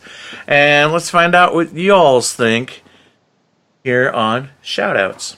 It's time for Shout-outs! Shout-outs! Shout-outs! Shout-outs! Shout-outs! Okay, we asked basically, what's your favorite movies, horror movies set in one location, and on our Facebook page, we had Lance Reedinger says Alien has to be the pinnacle of one location horror films. There you go. Yeah. It's pretty good. You don't know what pinnacle means? That's cool. Don and Nelly, dirty word. our pal, Horror Mafia, he says Evil Dead. Yep. Yep. Chopping Mall. Nice. Intruder. Oh, yeah, on a grocery store. Demons. In a movie theater. The Church. In a church. Yep. Spring to mind easily enough. Sorry it's not full of the out there picks I usually mention. That's true. He's always out there. But although I could be the dick who says Zombie Ass, Toilet of the Dead for shits and giggles. What's the name of the movie? The horror comedy. I think Joel Zerl should have sued over because it's about a janitor who fights zombies during the holiday season. What's the name of that movie? But most of the movie takes place. He's in a bathroom stall. Nuts. I don't know, but Killer Party comes to mind as well. Yeah. One location. Then we got our pal Scott Alden from the Movie Defenders. He says, Devil is underrated. Yeah. Stuck in an elevator with the devil. Original idea. I just saw it again recently. Good pick. So did we. Elevators are the devil.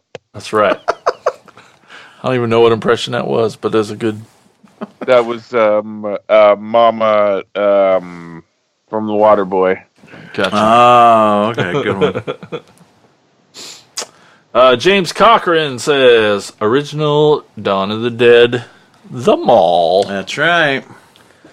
All right, and then in our Facebook group, we got, where'd he go? Andrew Moeller says, Cube, Evil Dead, and Green Room. Oh, nice. He also believes it counts. And then Trevor McElhenney says... Am I saying that right, Ted? Is that close? Yeah, close. Okay. Evil Dead! Woo! All right. And then nothing on Twitter, but over in the Instagram, we got Rugged Angel. That's right, Camila. We remember her a few episodes ago. Yeah. It was probably like 100. Hey.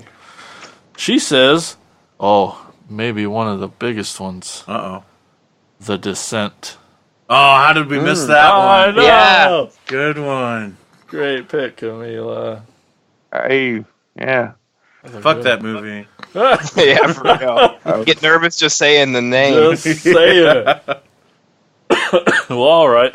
So don't forget, you can also leave us a voicemail with your comment of what your favorite one location horror film is. You can give us a call at 415-952-6857. The short, cool version of that is 415-95-AOTKP. And that's shout-outs. Oh, but wait, attackers, just wait. What? It's a new year, and it's time to get it back going again. It's time for Insane's Picks.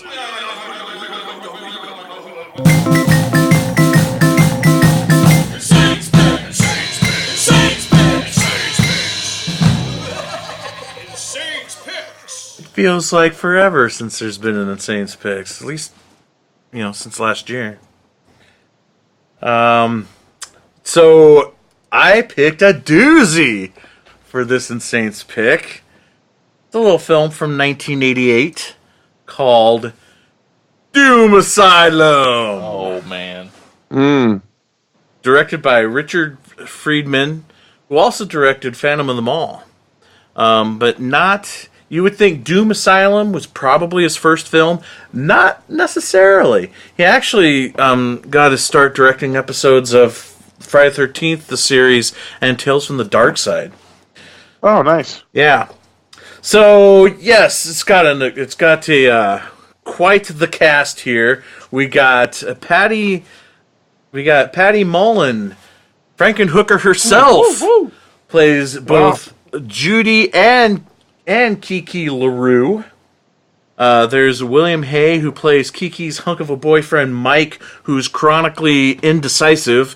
There's Kenny Price as Dennis, the nerd who is obsessed with his baseball card collection. Harrison White as Darnell. And then Kristen Davis as June. Who's Kristen Davis? Well, she's probably the only person in this movie that actually had a career afterwards. She played Charlotte York from Sex and the City. And then there's the classic punk band Tina and the Tots. Oh! With Tina, Rapunzel, and Godiva. But of course we cannot forget the greatest performance in this whole movie, Michael Rogan as Mitch Hansen, the killer himself.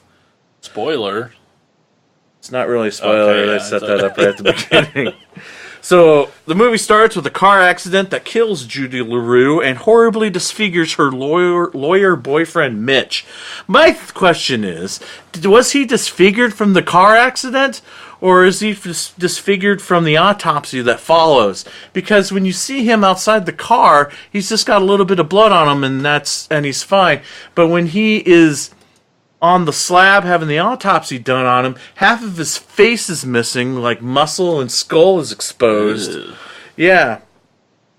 So they take his body, they think he's dead, they take him to do an autopsy at this asylum, but he comes back to life and kills everybody.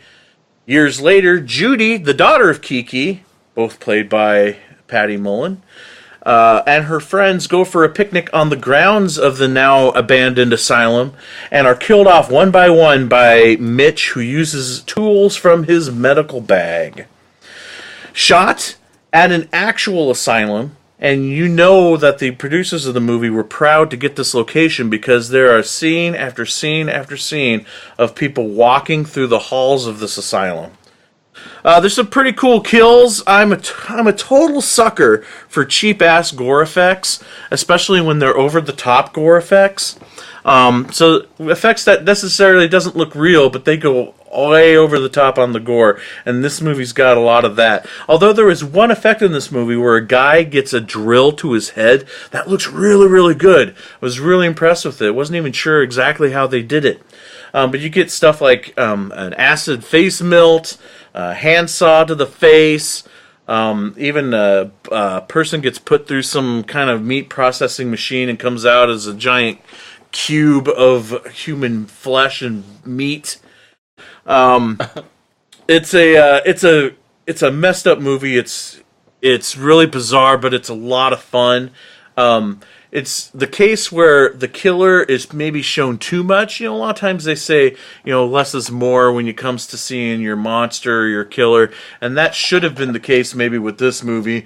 I appreciate what they were trying to do, but the makeup it's way over the top, but it's not very good. When you can see the separation of like the normal eye socket to the fake bone eye socket, and then there's parts where the flesh is gone and there's muscle underneath, but then there's other parts where there's bone exposed and then muscle underneath the bone. How does that work? So they showed I think the killer gets more screen time actually than anyone else in the movie. All the characters are ridiculous and over the top. This movie was intended to be a horror comedy. Some say it's not funny and others say it's not scary. I say the movie's a blast. It's streaming right now on Tubi. Tubi, you love Check Tubi. it out. Doom Asylum from 1988. I hear it's actually not bad. I've heard the Shockwaves guys talk about it. Oh, Shockwaves is talking about it? I think so. I don't know unless you're watching it with me, maybe. Oh, okay. Or other people. Thanks for the warning. I don't know if you would be able. And you know when you're watching Frankenhooker and Patty has that super thick Jersey accent you think is fake? Not so much. Nope, unless she's intentionally doing it in this movie too. That's 100% real accent. Yeah, so that's the Insane Picks, man. And that's the show. That's it. Woo! It's over. That's it. I mean, after two of the best of 2019 and a 200th episode, it feels sort of walk in the park. Yeah, I mean, we have another couple hours, right? I know, Don't right? tempt What are we him. gonna do? I don't. Oh man, well, yeah. What a way to start the new year. It's good to be back on the regular. Yes. And we got some cool episodes coming up. We got some doozies coming up, folks. This is going to be quite the year for Attack of the Killer 9 years Podcast. later, we're planning ahead a little more than we used to. Yeah, we already got next episode figured out. That's weird. Crazy. And the one after that. Yeah, almost. And maybe the one after that. And maybe what's the one after that? The other one. Oh! Yeah, the one with the thing. Oh. Yeah, we're going to talk about the thing again? No, of course, if we can. All right, so thanks everybody out there for listening. Again, special thanks to the Patreon supporters. Thank you. It really means a lot, and we wouldn't be able to continually grow the show without you guys. You guys are the water to our seeds. So, until next time, thanks for listening, and from all of us here at Attack of the Killer Podcast, see you soon. Oh no, could this be the end of? Attack of the Killer Podcast.